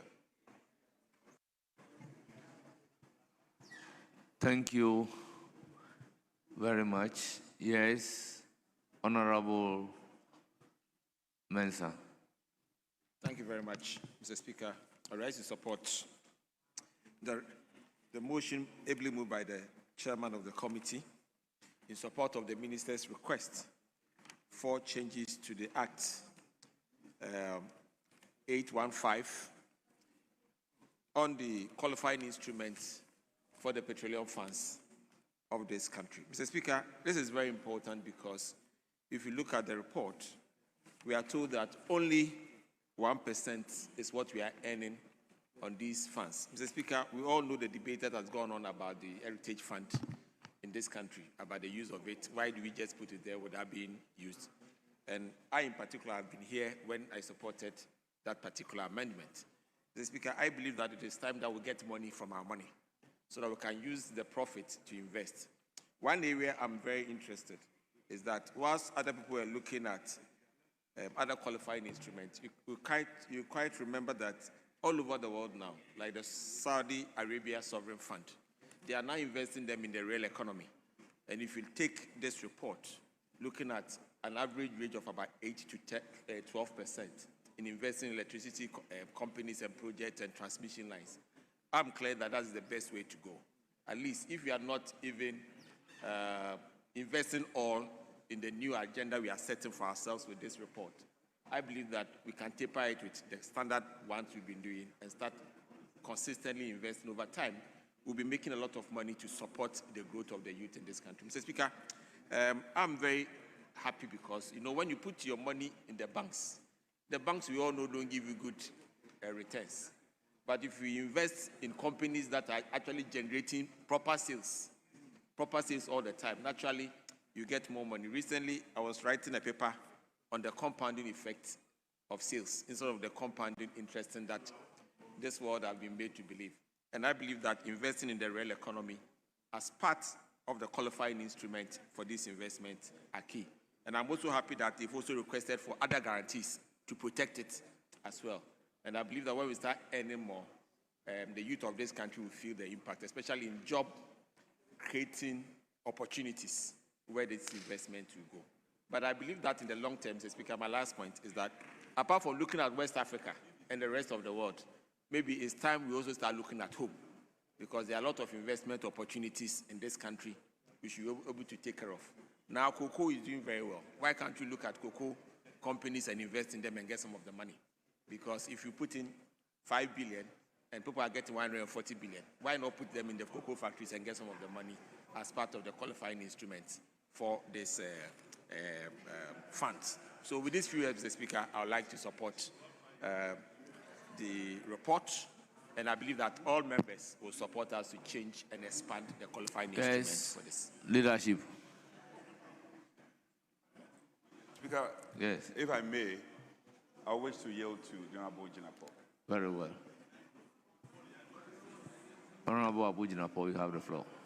Thank you, Mr. Speaker. Mr. Speaker, thank you indeed for the opportunity to contribute to this very important report, which, Mr. Speaker, will go to our efforts of national development.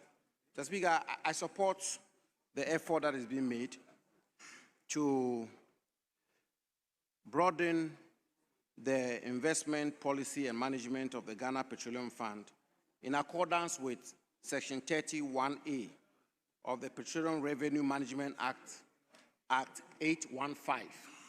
Mr. Speaker, if you take a careful look at the report, you will see that at paragraph 5.0 at page 5, Mr. Speaker, the committee does a very excellent job on their observations, specifically on rationale for the request. And Mr. Speaker, the committee states, and I quote, that the committee noted that currently the Ghana Petroleum Fund were being invested in the following instruments, and they list them from A to H, Mr. Speaker. Mr. Speaker, I think it's important that this House makes the point to the ministry and government for that matter that measures and policies should be put in place to ensure that we have maximization of these instruments which are being alluded to. Mr. Speaker, and then paragraph 5.2, where the committee makes in-depth analysis under the caption, types of additional instruments to be issued. And there I have a little concern. Mr. Speaker, you will see that the committee observes, and I quote, Mr. Speaker, with your permission at page 7, that in response to the types of additional instruments to be issued, the minister stated that the specific instruments will be decided only after Parliament has approved the request. He, however, assured the committee that according to the advice from the Investment Advisory Committee, the proposed instruments will comply with the following criteria. And the criteria is set out from A all the way to B, Mr. Speaker. So, Speaker, I think that Parliament should continue to keep an eye on the criteria that is going to be used and the specific investment instruments which are going to be deployed by the ministry and, for that matter, government, to ensure that we maximize the additional instrument, the additional investment which will accrue to this fund. Mr. Speaker, in conclusion, and finally, I also think, Mr. Speaker, respectfully, that the ministry and government should pay attention to the data we have today. And the data, Mr. Speaker, is that if you take, for example, 2024, Mr. Speaker, petroleum revenue which accrued to the government of Ghana stood at 840.7 million United States dollars. Mr. Speaker, I repeat, 840.7 million United States dollars. And Mr. Speaker, today, as we speak, we are talking about petroleum revenue of 370.34 million United States dollars. Mr. Speaker, that's a reduction of 56%, a reduction of 56% of our petroleum revenue receipts. And Mr. Speaker, in 2025, we have had a reduction of production of 25.9% reduction as compared to 20. And therefore, Mr. Speaker, I believe that government will have to pay attention to the upstream industry when it comes to the petroleum sector and to put in place measures such as exploration, making exploration more, incentivizing exploration, and getting into a lot more petroleum agreement to ensure, Mr. Speaker, that ultimately our production will inch up moving forward, and which will eventually result in an increment in revenue accruing to the state, and which obviously, Mr. Speaker, as you can well imagine, will populate this fund and its management for the betterment of our country. Mr. Speaker, with these words, I support the request that has been made to the House. Thank you, Mr. Speaker. Yes, Majority Leadership. Yes, Finance Minister. Right Honorable Speaker, I presented a memo to Parliament for approval in line with Section 27(1) and 2. The Speaker, Section 27(1) of Act 815 states that the resources of the Ghana Petroleum Fund and subsequently the Ghana Petroleum World Fund shall be invested in qualifying instruments prescribed by an executive instrument. The 2 further states that the range of instruments designated as qualifying instrument shall be reviewed every 3 years or sooner by the Minister on the advice of the Investment Advisory Committee. The Speaker, since 2011, this provision has not been adhered to. As a result, our petroleum resources, as invested, is yielding only about 1% in interest. The Speaker, unfortunately, our petroleum resources have not worked hard enough for us. And we believe that time has come for us to review how we invest this instrument. Right, Honorable Speaker, if you are to look at Section 39 of the same Act 815, it says that the minister shall provide Parliament with any advice given by the Investment Advisory Committee within 7 days. The Speaker, on the 11th of November 2025, the Investment Advisory Committee advised me to take action by amending the qualifying instrument. Right, Honorable Speaker, in line with Section 39, I'm compelled to come before this House and provide the advice and seek further approval. Right, Honorable Speaker, if you are to look at Section 30 of the Petroleum Revenue Management Act, Act 815, it goes on to say that the functions of the Investment Advisory Committee are to formulate and propose to the Minister the investment policy and management of Ghana Stabilization Fund and the Heritage Fund, and the Minister shall submit it for approval by Parliament. So, Mr. Speaker, it doesn't only say 7 days, but after receiving the advice in 7 days, I have to come before you. Mr. Speaker, the law is quite a strict one. If you look at Section 38, I have 48 hours only to review this and appear before you. And so, Mr. Speaker, today is the 7th day since I received the advice, and hence it's important to bring this to your notice. And Mr. Speaker, what I like about this amendment is the fact that it made certain proposals. And the proposals are as follows. They said that we recommend a two-track approach to the amendment as follows. A, to retain the existing base of foreign investment grade sovereign instrument. So, Mr. Speaker, we are not running away from the existing base.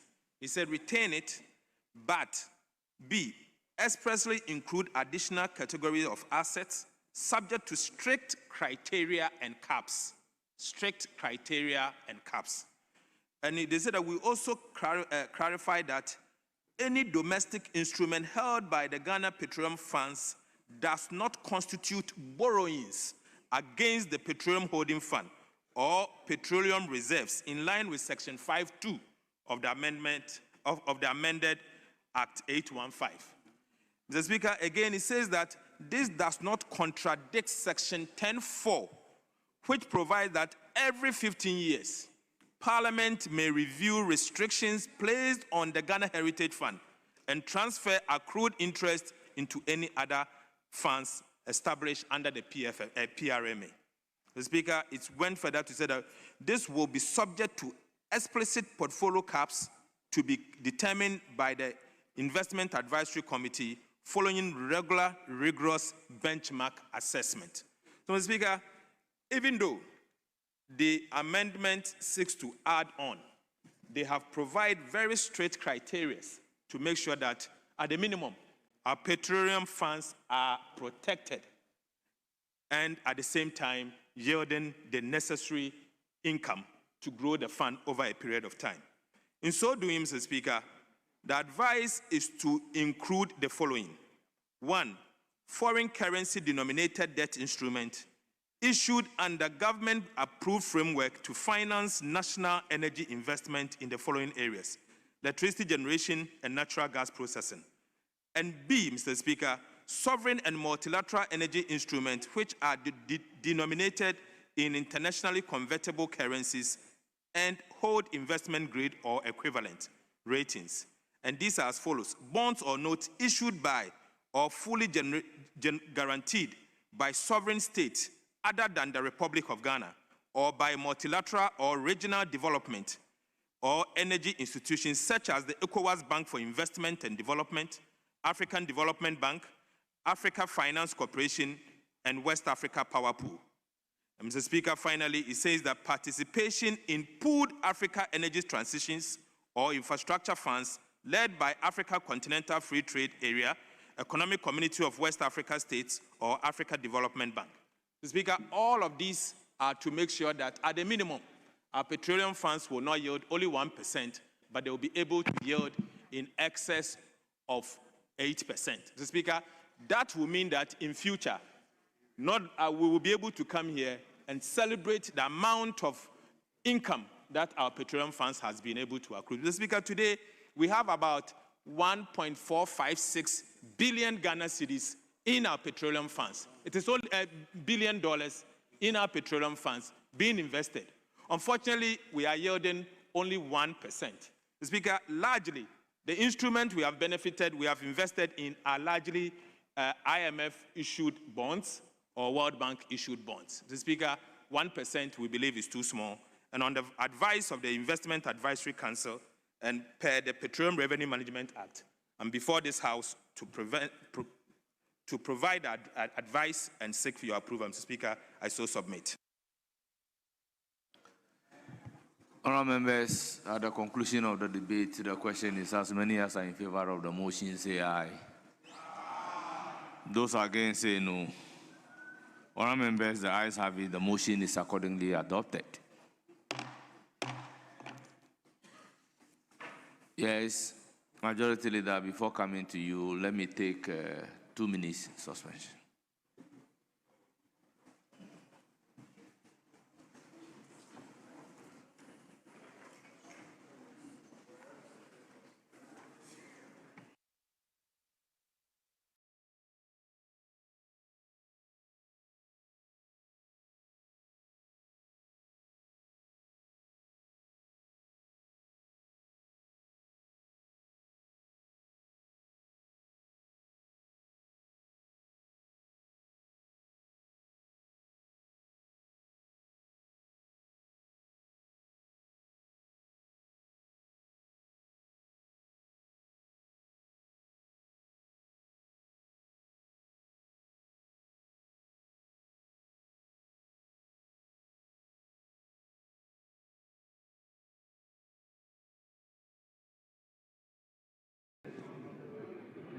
Brother RLG is on mute.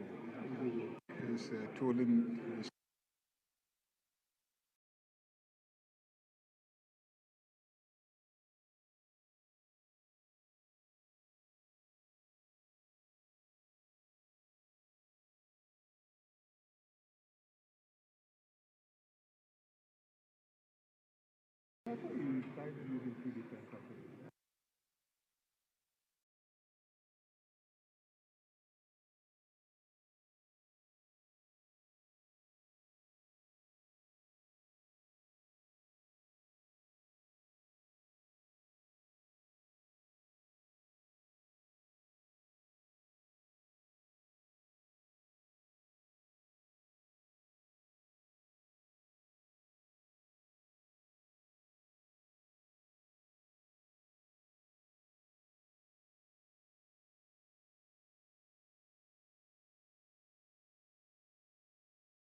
Yes, Honourable Majority Leader.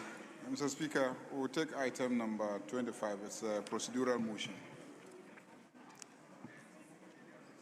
Yes, Minority Chief Whip, item 25. Speaker, in the spirit of cooperation, we are not opposed. Chairman of the committee, item 25.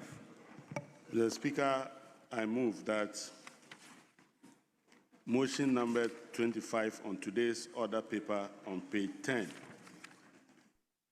be taken now. Mr. Speaker, I so move. Honourable members, motion moved. Any seconder? Mr. Speaker, I rise to second the motion. Honourable members, motion moved and seconded. It is for the consideration of the House. Honourable members, this is a procedural motion. The question is as many as are in favor of the motion say aye. Those against say no. The ayes have it. The motion is carried. Now, consequential motion number 26. Chairman of the committee. Mr. Speaker, I move that this Honourable House adopts the report of the Finance Committee on the master agreement between the Government of Ghana, represented by the Ministry of Finance, and the Ghana Revenue Authority and Tata Consultancy Services Limited be for professional services be moved. But Mr. Speaker, in so doing, I would like to present the committee's report.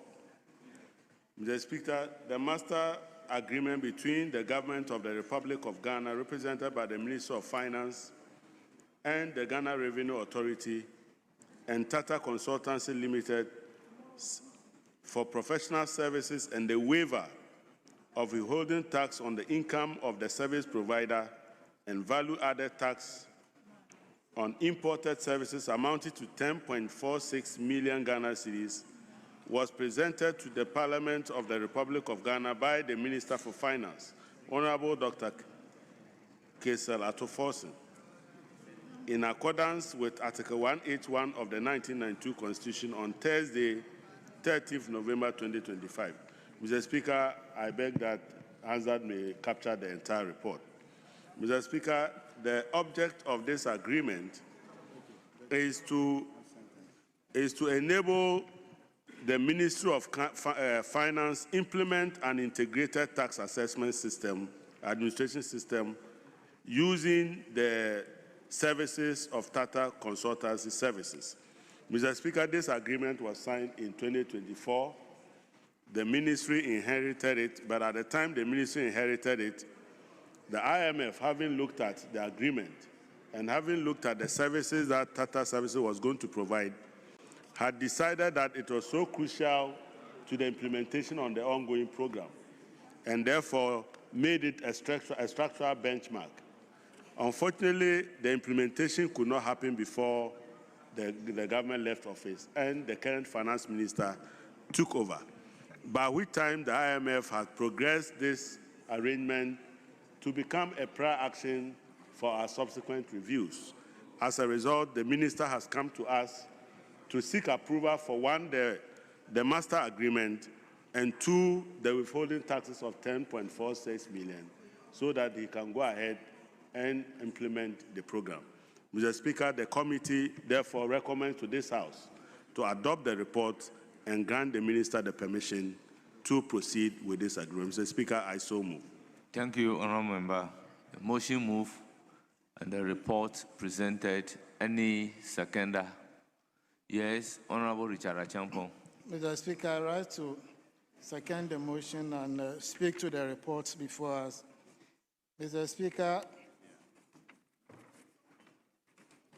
all of us are crying for revenue mobilization. So if there is any solution that will help us generate more revenue, I think that's the way to go. This is a new solution which will bring efficiency and help us generate more revenue for our national development. So the committee met, and the explanation they gave to us got us convinced that if you get this solution approved, it's going to enhance our revenue mobilization. They've implemented this in other jurisdictions, which has given them between 15 to 30% revenue increase. So we believe that if we're able to procure this solution, it's going to enhance our revenue generation, and we can get more resources for national development. So I think this is a very good solution that we need to approve. And then the original agreement was 53.4 million, and it was revised to 44.24 million, making a savings of 9.16 million. So I think the minister has done well by way of renegotiating the numbers for us to get value for money.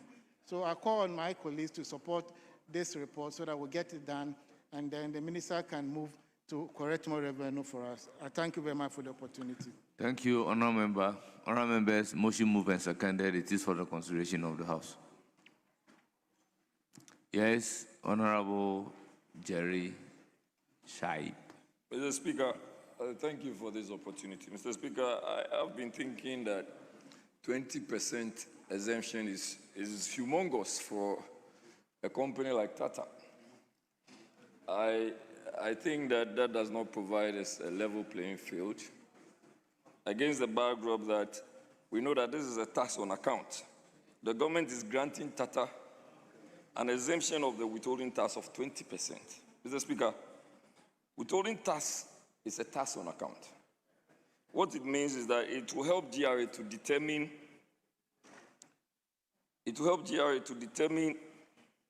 the income of the business, and the amount of monies that will be accrued will now be diverted. What would have come to Ghana if it is $10 million? And Mr. Speaker, that is huge. And this is now what we are diversifying as a result of this waiver. And Mr. Speaker, if we should go this route, and we are not very careful in providing a level playing field for Ghanaian companies, because if you are talking about Tata, it's not a small company. It's a big company. They have the wherewithal, they have the capacity, they have the resources. So this is something that I think that to a larger extent is not a bad step, but the company in perspective, the company that we are looking at, it's not a company that is now wobbling. It's a company that is already on its feet and has the resources. What are we doing to other businesses who are not in the same position to, as it were, compete with them? Mr. Speaker, I think that we should have a real look at this and see if we can still look at some amendments and maybe even the amount involved before we proceed to have a finality on this matter. Mr. Speaker, is respectfully submitted. Yes. Yes. Speaker. Yeah. Let the record reflect, and same was discussed at the committee, that it was a majority decision. It was a majority decision. And our dissenting view is premised on principle. Speaker, last year, and I'm happy my friend, the minister, is here. In his other world, he was the minority leader. And I witnessed the passion with which he spoke against exemption generally.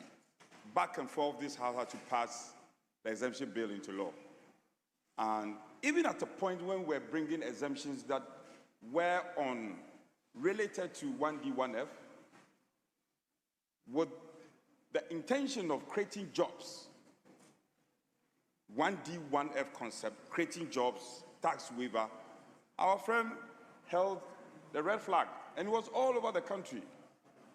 I don't know what has changed. So we are opposed, and I've been issued, we have to make this point. We are opposed to this exemption, a whooping volume of 10 million being given to Tata. We are opposed. The reasons are not far-fetched. We want to appeal to our colleagues. They should stay on principle. He had espoused this principle last year, and now he was then minority leader, now he's finance minister. One would have thought that he's empowered to ensure that his principle that he believed then will be put into force. Now he's picking and choosing. When it's about Tata, he's bringing the exemption. When it's about something else, we hear a different story. It's disappointing. Finance chairman. I see the committee chairman staring at me. And I know he agrees with me. Your world has changed. Therefore, the narrative has also changed. Very interesting. And this is truly revealing. I don't know what you'll be telling Ghanaians. That one breath, tax exemptions that were brought into this chamber by the MPP administration to create jobs for the youth. One can imagine the number of jobs that were lost to the youth at that time, when about 47 tax exemptions were opposed. And you look at the road minister, he's also looking at me. What has changed? They oppose it. I feel sad. Today we are being invited to be part of an illegality, something that they spoke against. And then you're looking at a company like Tata. Anyway, we are opposed, And it is interesting that even the Income Tax Act 2015 itself gives the Commissioner General of GRA some powers. This application should rather be made to him. Don't bring it to this house, especially knowing your track record, what you stood for.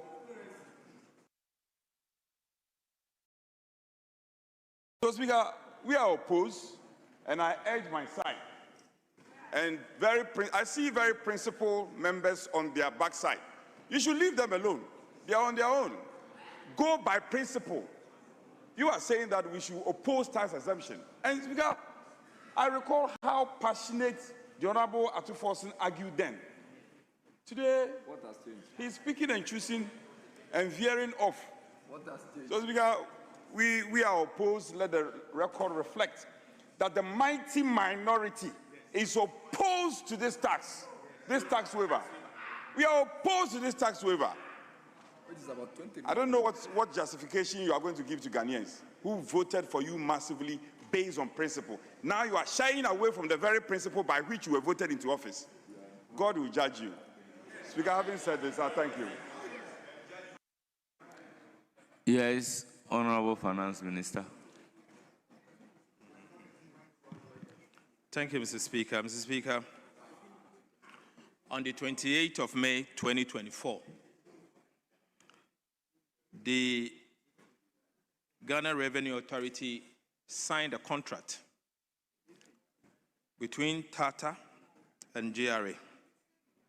Mr. Speaker, the procurement of the ITAS project initially commenced through a competitive bidding in January 2024. Mr. Speaker, however, this process was cancelled towards its conclusion due to a transition between Commissioner General Ami Shaddai and Commissioner General Julie Esiam. When Commissioner General Julie Esiam took office, Mr. Speaker, the new leadership of GRA awarded this contract on sole sourcing basis, even though there was a running competitive sourcing. Mr. Speaker, it did not stop there. About 1 month to the general elections, in fact, on the 4th of November 2024, an addendum was signed by Tata Consultancy Services Limited and GRA. And Commissioner General Julie Esiam signed on behalf of the GRA. Mr. Speaker, the details are as follows. It says that subject to approval provided by Parliament of Ghana, Tata Consultancy Service is entitled to 20% withholding tax exemption from 1st of January 2025 till the end date, as set out under clause 4 of the SOW. Mr. Speaker, it says that GRA shall be responsible and do all such act required for obtaining such approval from Parliament. Mr. Speaker, my principle still holds. My position on tax is unwavering. Mr. Speaker, everyone knows my views about tax exemptions. But Mr. Speaker, this is agreement that was signed by the Ghana Revenue Authority, by the previous administration, imposing an obligation on the people of Ghana. So, Mr. Speaker, the key point here is that the GRA is entitled to ensure that 20% withholding tax is given to Tata Consultancy Service. So, Mr. Speaker, I have not signed this contract. In fact, the new Commissioner General, Mr. Anthony Sapon, never signed this contract. Mr. Speaker, the only reason why I am bringing this to Parliament is that, Mr. Speaker, Tata Consultancy Service, first, is a foreign company. And before this contract should have been signed, Mr. Speaker, they should have come to Parliament under Article 1815. Mr. Speaker, they did not come to you under Article 1815 of the Constitution. Mr. Speaker, I'm here to make sure that the right thing is done. I am cleaning your mess. That's what I'm doing. Mr. Speaker, apart from that, Mr. Speaker, this tax obligation, the Ministry of Finance cannot sit at the office and approve it. I am bringing it, Mr. Speaker, for approval because, Mr. Speaker, if you look at the wording in the addendum, it further states that the GRA shall be responsible and do all such acts required for obtaining such approvals from Parliament of Ghana and immediately notify Tata Consultancy Services of such approval. Mr. Speaker, I'm only doing my work. I'm only doing what I have been asked to do.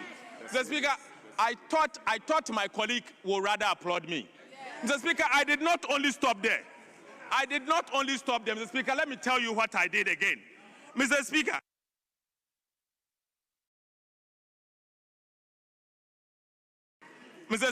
because the process of competitive sourcing was truncated, I asked the Commissioner General of the Ghana Revenue Authority to further renegotiate the program.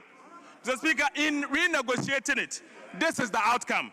Mr. Speaker, accordingly, we were able to reduce the cost of software and related items from $25.3 million to $20 million, saving $5.3 million on one line alone. Mr. Speaker, I did not end there. I also negotiated downwards hardware and related items from $15 million to $13.7 million. Mr. Speaker, overall, everything put together, we saved $9 million plus for renegotiating this agreement. Mr. Speaker, the reason why I renegotiated this agreement and ensure that we implement it well, one, is to be legal and stay within the remit of the law. And Mr. Speaker, most importantly, the IMF has identified the implementation of this particular ITAS software as a structural benchmark that has been turned to prior action. And so it is critical for the Republic of Ghana to implement it. Mr. Speaker, let me put on record that in spite of all the challenges around this ITAS software, it is obvious that the ITAS will provide a 360-degree view of taxpayers' obligation and interactions to enable risk-based compliance management, timely enforcement, and targeted taxpayer support. It will also integrate the domestic tax administration system with existing customs platform, Mr. Speaker, such as ICOMS. Mr. Speaker, aside that, it will also integrate with the registrar of companies so that we'll be able to know who is behind every single transaction. Mr. Speaker, the IMF has encountered this ITAS software somewhere, and they believe that it's a good software that will work for the people of Ghana. Mr. Speaker, and so I am here identifying that the software is good. The previous administration took the software, thought it was good. Mr. Speaker, the IMF has confirmed that the software is good. I have to implement it. But before I implement it, I have to come and clean everything else that I believe was wrong, Mr. Speaker, and that includes seeking parliamentary approval and renegotiating the rate down. Mr. Speaker, all what I've done is just to be legal and to implement the program as has been renegotiated and as we have reduced the cost by about $9 million United States dollars. Mr. Speaker, that is the reality.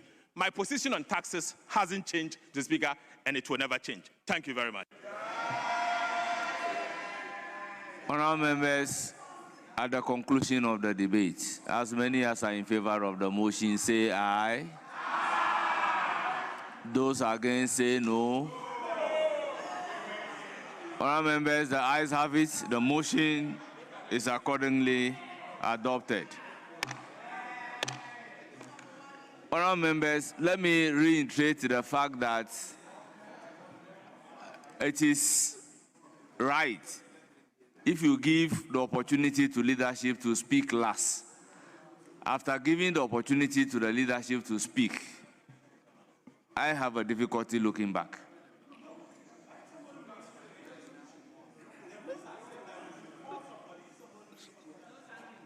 Mr. Speaker. Honorable members, Mr. Speaker. As I am here, if the rules are breached and you are up on point of order, I know. If there is a breach of the rule and you are up on point of order, I know. 27. Until I realize that the rules are breached and you are up on point of order, I will not. Yes, consequential resolution 27. Mr. Speaker, we'll take item 27, the consequential resolution. Yes, Minister for Finance. Mr. Speaker, I beg to move that motion advertised as item 27 be taken now. I so move, Mr. Speaker. All members, motion move. Any seconder? Mr. Speaker, I rise to second the motion. Honourable members, this is a consequential resolution. The question is, as many as are in favor of resolution number 27 at page 11 of today's order paper, say aye. Those against say no. The ayes have it. The resolution is accordingly adopted.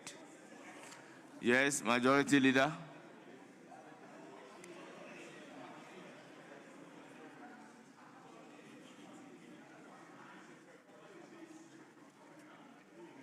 Mr. Speaker, we'll go back to commentary on 28-29. Yeah, I thought so. It has not been done. The tax waiver. The tax waiver. No, they are all together. So I have to move resolution 30. 30. 28-29. Mr. Speaker.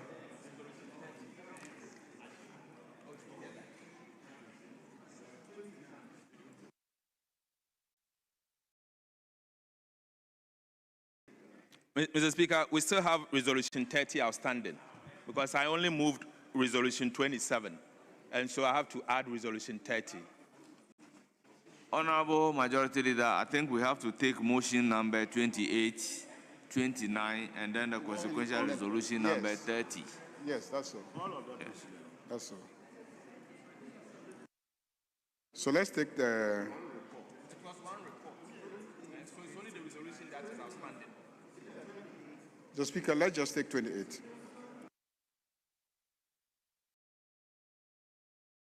Motion number 28, Chairman of the Committee. Mr. Speaker, I move that motion number 28 on today's order paper be moved now. I so move, Mr. Speaker. Mr. Speaker, I second the motion. Honourable members, this is a procedural motion. The question is, as many as are in favor of the motion say aye. Those against say no. The ayes have it. The motion is adopted. Consequential motion number 29. The Speaker, the report for the exemption was incorporated in the earlier report that we adopted. So 29 is not necessary. What we need is the consequential resolution, that is item 30. Yes, I want the chairman to move and give this explanation. And then once it is seconded, because we have debated already, I'll put a question that will move to the consequential resolution. Mr. Speaker, in moving the earlier resolution, the motion, we inadvertently discussed and requested this House to adopt the report of the committee with respect to the withholding tax agreement. Chairman of the committee moved this motion and then indicated that the report has already been taken by the House. Okay. Mr. Speaker, I move that this Honorable House adopt the report of the Finance Committee on the request of waiver. Mr. Speaker, I move that the motion number 29 on today's order paper be moved now. Mr. Speaker, I so move, because I've already presented the report of the committee. Thank you very much. Any seconder? Mr. Speaker, I rise to second the motion. Honourable members, in view of the fact that the motion in a way has been debated and the report adopted, I will put a question. As many as are in favor of the motion number 29, say aye. Aye. Those against say no. The ayes have it. Motion number 29 is adopted. Now consequential resolution number 30. Minister for Finance. Mr. Speaker, I beg to move that resolution advertised as item 30 be taken today. I so move. Honourable members, any seconder? Mr. Speaker, I second. Honourable members, this is a consequential resolution. I will therefore put the question. As many as are in favor of the consequential resolution, say aye. Those against, say no. The ayes have it. Consequential resolution number 30 at page 12 and 13 of today's order paper is accordingly adopted. Yes, Majority Leader. We will resume the comments on the budget statement. Very well. I will then proceed to give the floor to Honorable Tetenyanko. Yes, Honorable Habib. Mr. Speaker, except that I can see the Finance Minister is packing his books. Mr. Finance Minister, I can see that after passing resolutions and motions, he is packing his books to leave the chamber. Sit down and listen to the commentary on your budget. Don't leave the chamber. Your deputy is not the minister. You are. Sit down and listen. Yes, Honorable Majority Leader. I thought the nice suit and tie would have changed his.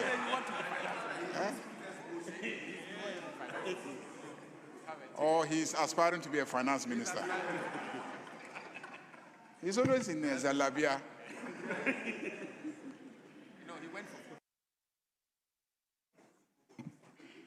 Honorable Tetenyanko, you have the floor.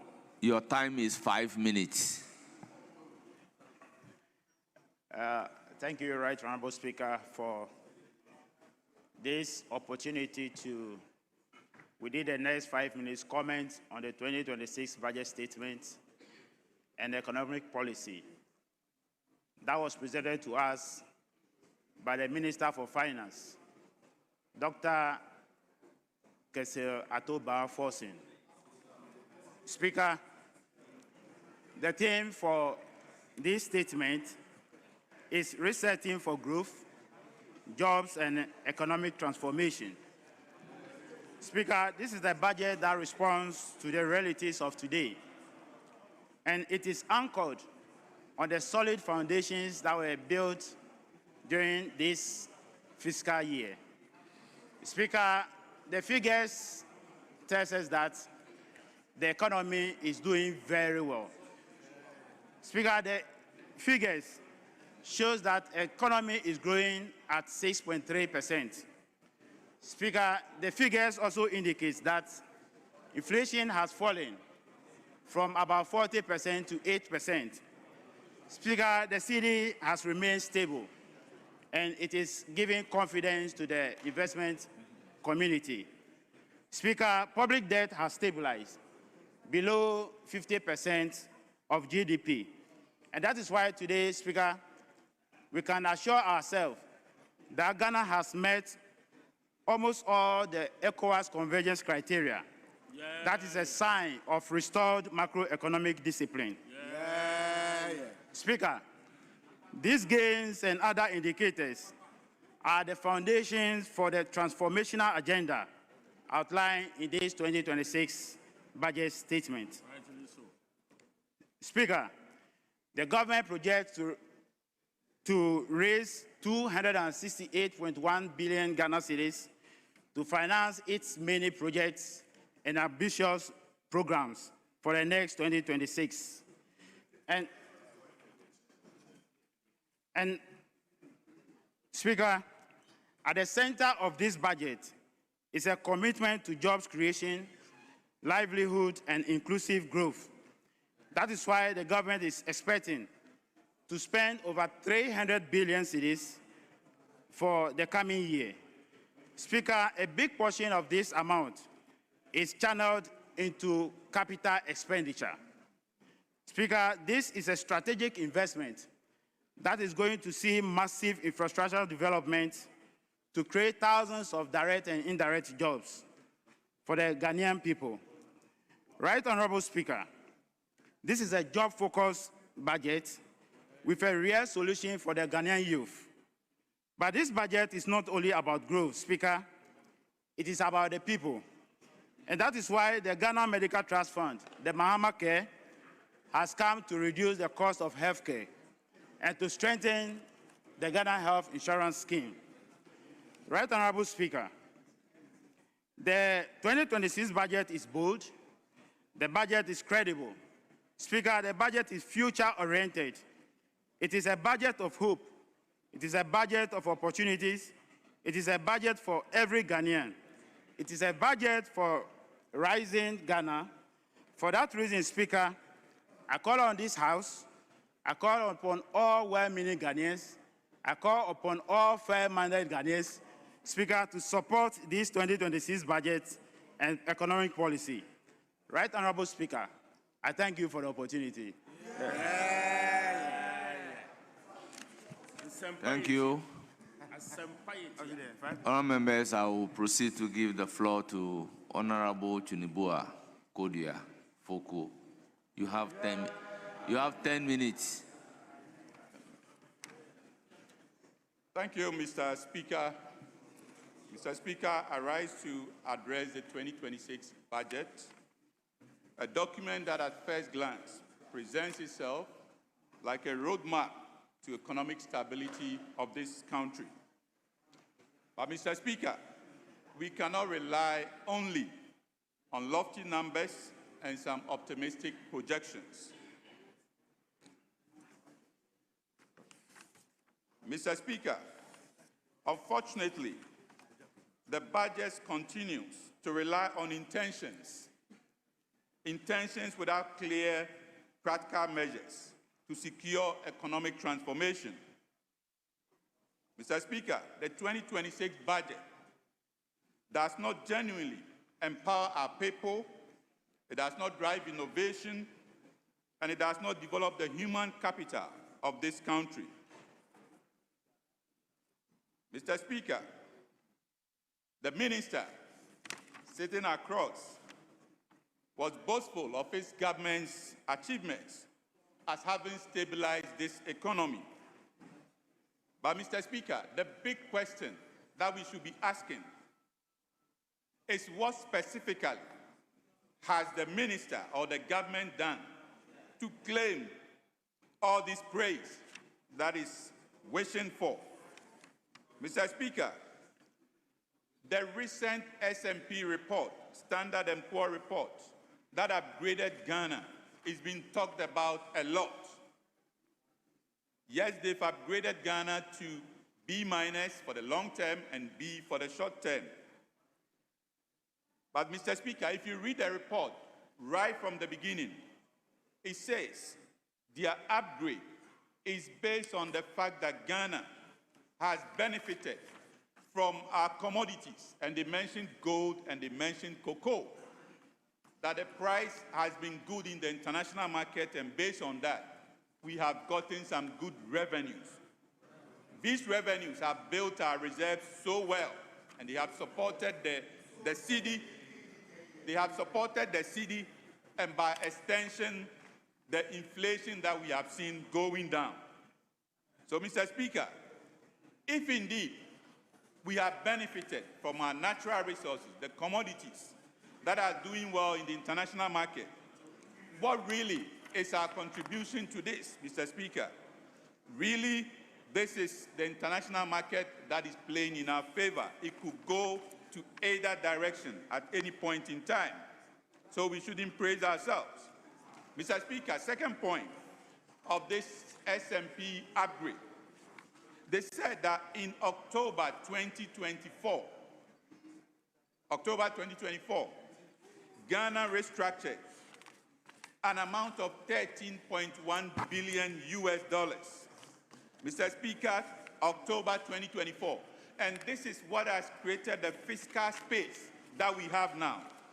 So when the minister is talking about bringing fiscal stability, this is where it started, October 2024. We restructured this and it created the fiscal space, Mr. Speaker. Mr. Speaker, now the other issue that we see going on, and we saw it in the budget, is that the minister is pushing towards short-termist approach, trying to achieve some figures in the short term, forgetting about sustainable growth. But Mr. Speaker, what this country needs is sustainable growth, not short-term achievement for praise. And Mr. Speaker, based on this, we have seen the minister rationing expenditure just for short-term achievements. The figures are clear. So you see major expenditure lines all lagging behind budgeted figures. Mr. Speaker, our CAPEX expenditure line, and CAPEX is what turns an economy around. This is capital expenditure. We budgeted 1.5% of GDP. How much has the minister spent so far? Just about 0.5% of GDP. Why is it so? Because the minister is looking at short-term achievement. Mr. Speaker, in a similar way, the Big Push agenda, this program that has been touted so much, you ask yourself, what has happened to it? 13 billion was allocated. How much has been committed? Less than 8 billion. Why? Because we are looking at short-term achievements. So, Mr. Speaker, the Big Push is not moving. So Ghanaians should watch out, Mr. Speaker. This year, the 2026 budget, the minister allocated 30 billion cedis towards this program. Ghanaians should watch out. If indeed the 30 billion, what level of expense is going to come from this, Mr. Speaker? Mr. Speaker, I continue. If you look at our expenditure, same way, from Q1 to Q3, primary expenditure, we are behind by 13.6. If you look at other expenditures, total expenditure for ASAP Q3, we are behind by 15%.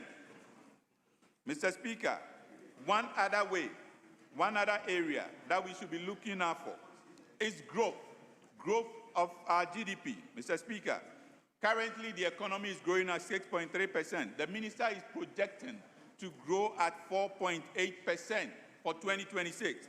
You ask yourself why. This is depressing. Why should we be projecting to grow at 4.8 when we are growing at 6.3 now? Too depressing. Mr. Speaker, I can give you 10 years of GDP growth in this country.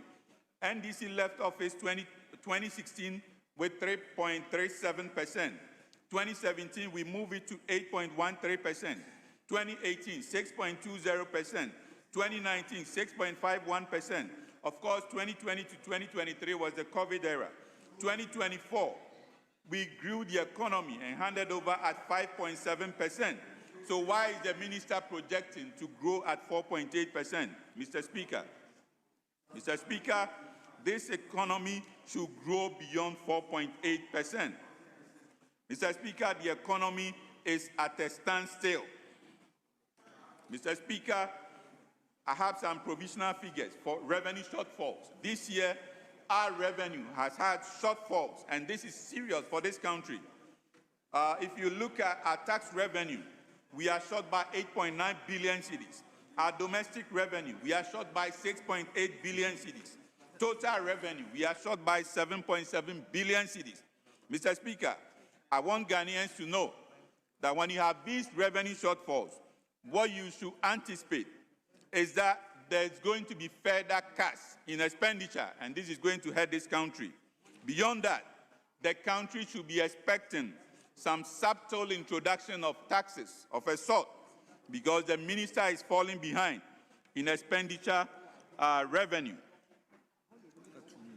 Mr. Speaker, further, as we go on, you ask yourself, what is in for the youth of this country? Mr. Speaker, the youth of this country are disappointed What they were promised, the 24-hour economy, the 133 formation, is never happening.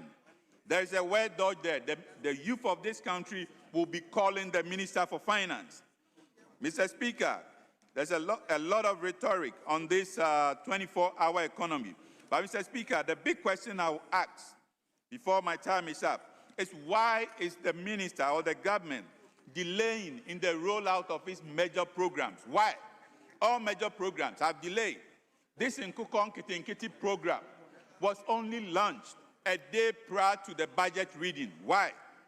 Why are all the programs delaying? When the government of Nana Addo Dankwa Akufo-Addo promised certain programs, he went right away to work. Mr. Speaker, free SHS, we went right away to work. Planting for food and jobs, right away. One district, one factory, right away. Zongo Development Fund, right away. National identification, right away. NAPCO, right away. Infrastructure for poverty eradication, right away. Ghana Cares Obatampa program, right away. All these programs, we went right away to deliver. Why are the programs now delaying? That is the question. Mr. Speaker, to conclude, why is it that the budget that we have now is not transformative at all? It's like this budget is stuck in the past. We are running a budget that is stuck in the past. What has been the talk about innovation? No statement on innovation. No statement on digital transformation. No statement on human capital development. Honourable Member, your time is up. Yes, Honourable Majority Leader.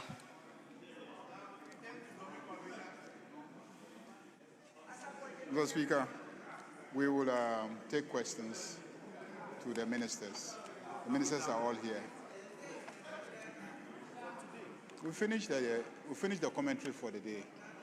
I think we've exhausted the list. We have not. I got a signal from the speaker that I got a signal from the speaker that the list given to him has been exhausted, unless you have a different list.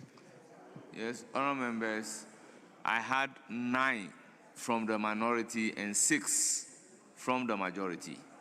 So by the 6th, if I want to go by it, taking 6, then the list is exhausted, unless I am to do otherwise. Speaker, let me. Speaker, humbly, the minority chief whip in the morning suggested that we take 10-10 and said, we have other businesses for today. So I propose that we take 6-6 so we can take questions, including statements. And so we submitted 6-6, even though he initially proposed 9. So I am being surprised that they went ahead to submit 9. It's not as if we are not capable, we are too capable. But to be able to accommodate other businesses. And ministers have been here since morning waiting for their time to answer the questions which you have filed. You have filed. Yes, Majority Chief Whip. I think that is why the Attorney General and Minister for Justice is also here. The Minister for Fisheries is also here so that they can respond to the questions slated for them. But honourable members, going forward, if the case is that we will not take questions and statements, we will go strictly to take comment on the debate. I think the leadership must agree. Mr. Speaker, what the majority chief whip is saying cannot be true, because the agreement that was agreed was to do 10-10, then the 10-10 they said no, then they agree on 9. That is why the minority chief whip have given you a list of 9. And the 3 other members, that is Professor, is the Honorable Collins, and then Kenneth. They are all seated here. They know that they are ready to debate. I don't know why you should be, your budget that you have presented, you have 189 members, and you can't bring 9 to debate for the first day. No. So at the 3, we will be able to do the debate. We will still listen to the questions from the Attorney General. But we have, our members are prepared, and they are seated here, the 3 of them. But the question is not coming from the Attorney General. It's rather the answers that are coming from the Okay, the answers are Attorney coming, Mr. Speaker. So, Majority Chief Whip, you have a lot of numbers. So just get a capable 3 to add. Mr. Speaker, and these people they are not those who speak for long. You see, the number is coming down. So let's just get the 3, because we can be reducing the number. But if we do 6 today, how many are we doing tomorrow? How many are we doing the next? Let's do numbers. You have numbers, then we can be able to move, Mr. Speaker. But 6 is still not adequate. Our members are ready to debate. So let the 3 of them debate, then we can answer the questions. Mr. Speaker, the Honorable First Deputy Minority Whip is in leadership. So sometimes you shouldn't rise and react to matters this way. You can't say that what I'm saying is not true. I engaged you. I engaged your boss. We know. I told you that we can't go beyond 6 because of this other business. If you are insisting, say that we agreed on it, but now you still insist that we should take more. But don't say that what I'm saying was not discussed. We discussed it. Yes, but we are not supposed to submit 9. You're supposed to submit 6. Yes, so don't say that. So don't let it go into the record that what I'm saying is not accurate. Don't do that. Yes. Mr. Speaker, I mean, these are matters normally arranged by the whips. They organize their sides to prepare and participate in the debate. I can understand that the honorable members have prepared and would want to, but you will appreciate that we have government business. We also have, apart from the debate, we have personal business of members. You've asked a number of questions. The ministers have been here. Ordinarily, I think we should have even taken the questions before the comments on the budget. That's what we should have done. But we allowed the comment to start, and the ministers have been sitting in the whole day listening to us, and it won't be fair to them. So let's take the questions, and then I think the members, once they have prepared today, they will remain prepared till tomorrow. They will remain prepared till tomorrow, and so when we come tomorrow, we can enhance the numbers. It means that we'll have an understanding that perhaps we won't take many questions tomorrow, because we also don't want that, constant complaint that we have a backlog of questions and we're not giving room for question time and etc. So let us have the ministers answer the questions today, and then tomorrow we'll add the 3 to the list tomorrow. Now, if you want the debate to be rich, you need to give the members enough notice so that they prepare. You don't want members unprepared for debate. So I think that let's keep to the arrangement. Let the whips tomorrow try and then be firm on the numbers per day.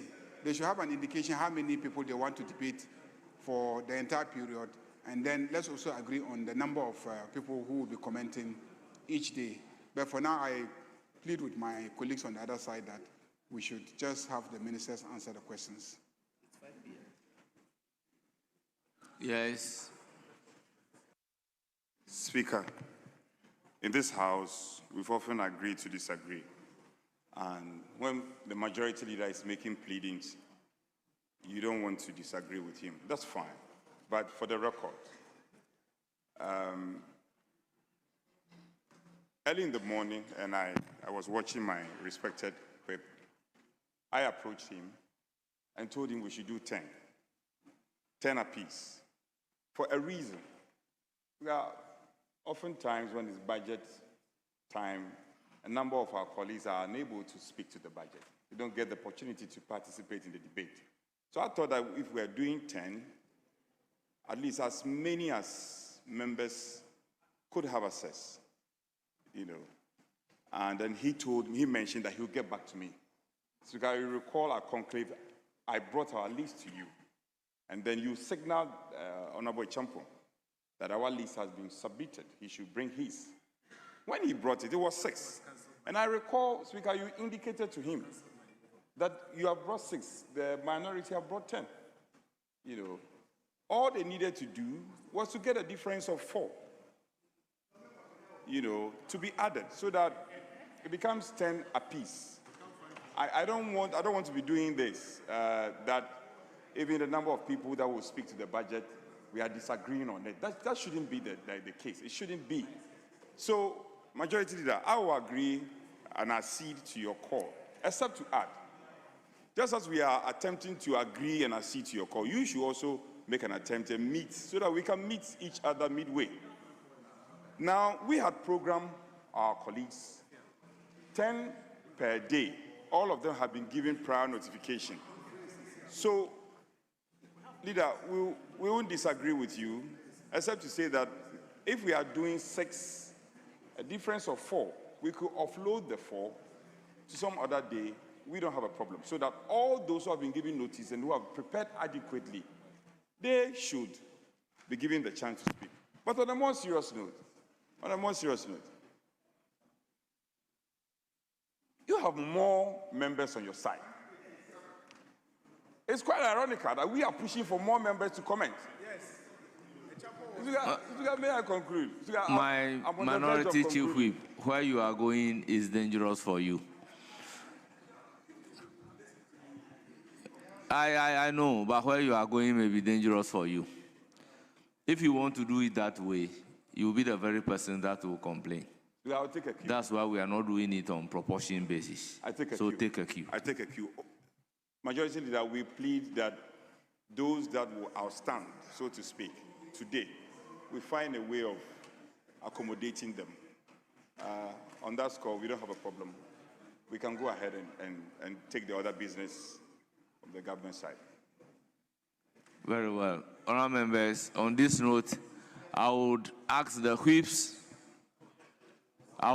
whips to engage. Now, when they engage, they should advance their mind to whether or not we are taking questions, we are taking statements, because other government business must be taken in addition to the commentary. So if you are not taking questions, then we are clear we are not taking questions. If you are not taking statements, then we are clear we are not taking statements. So that there will be a clear roadmap for tomorrow. In the meantime, honourable members, we have scheduled questions for the Minister, the Attorney General, and then the Minister responsible for Justice. He is seated.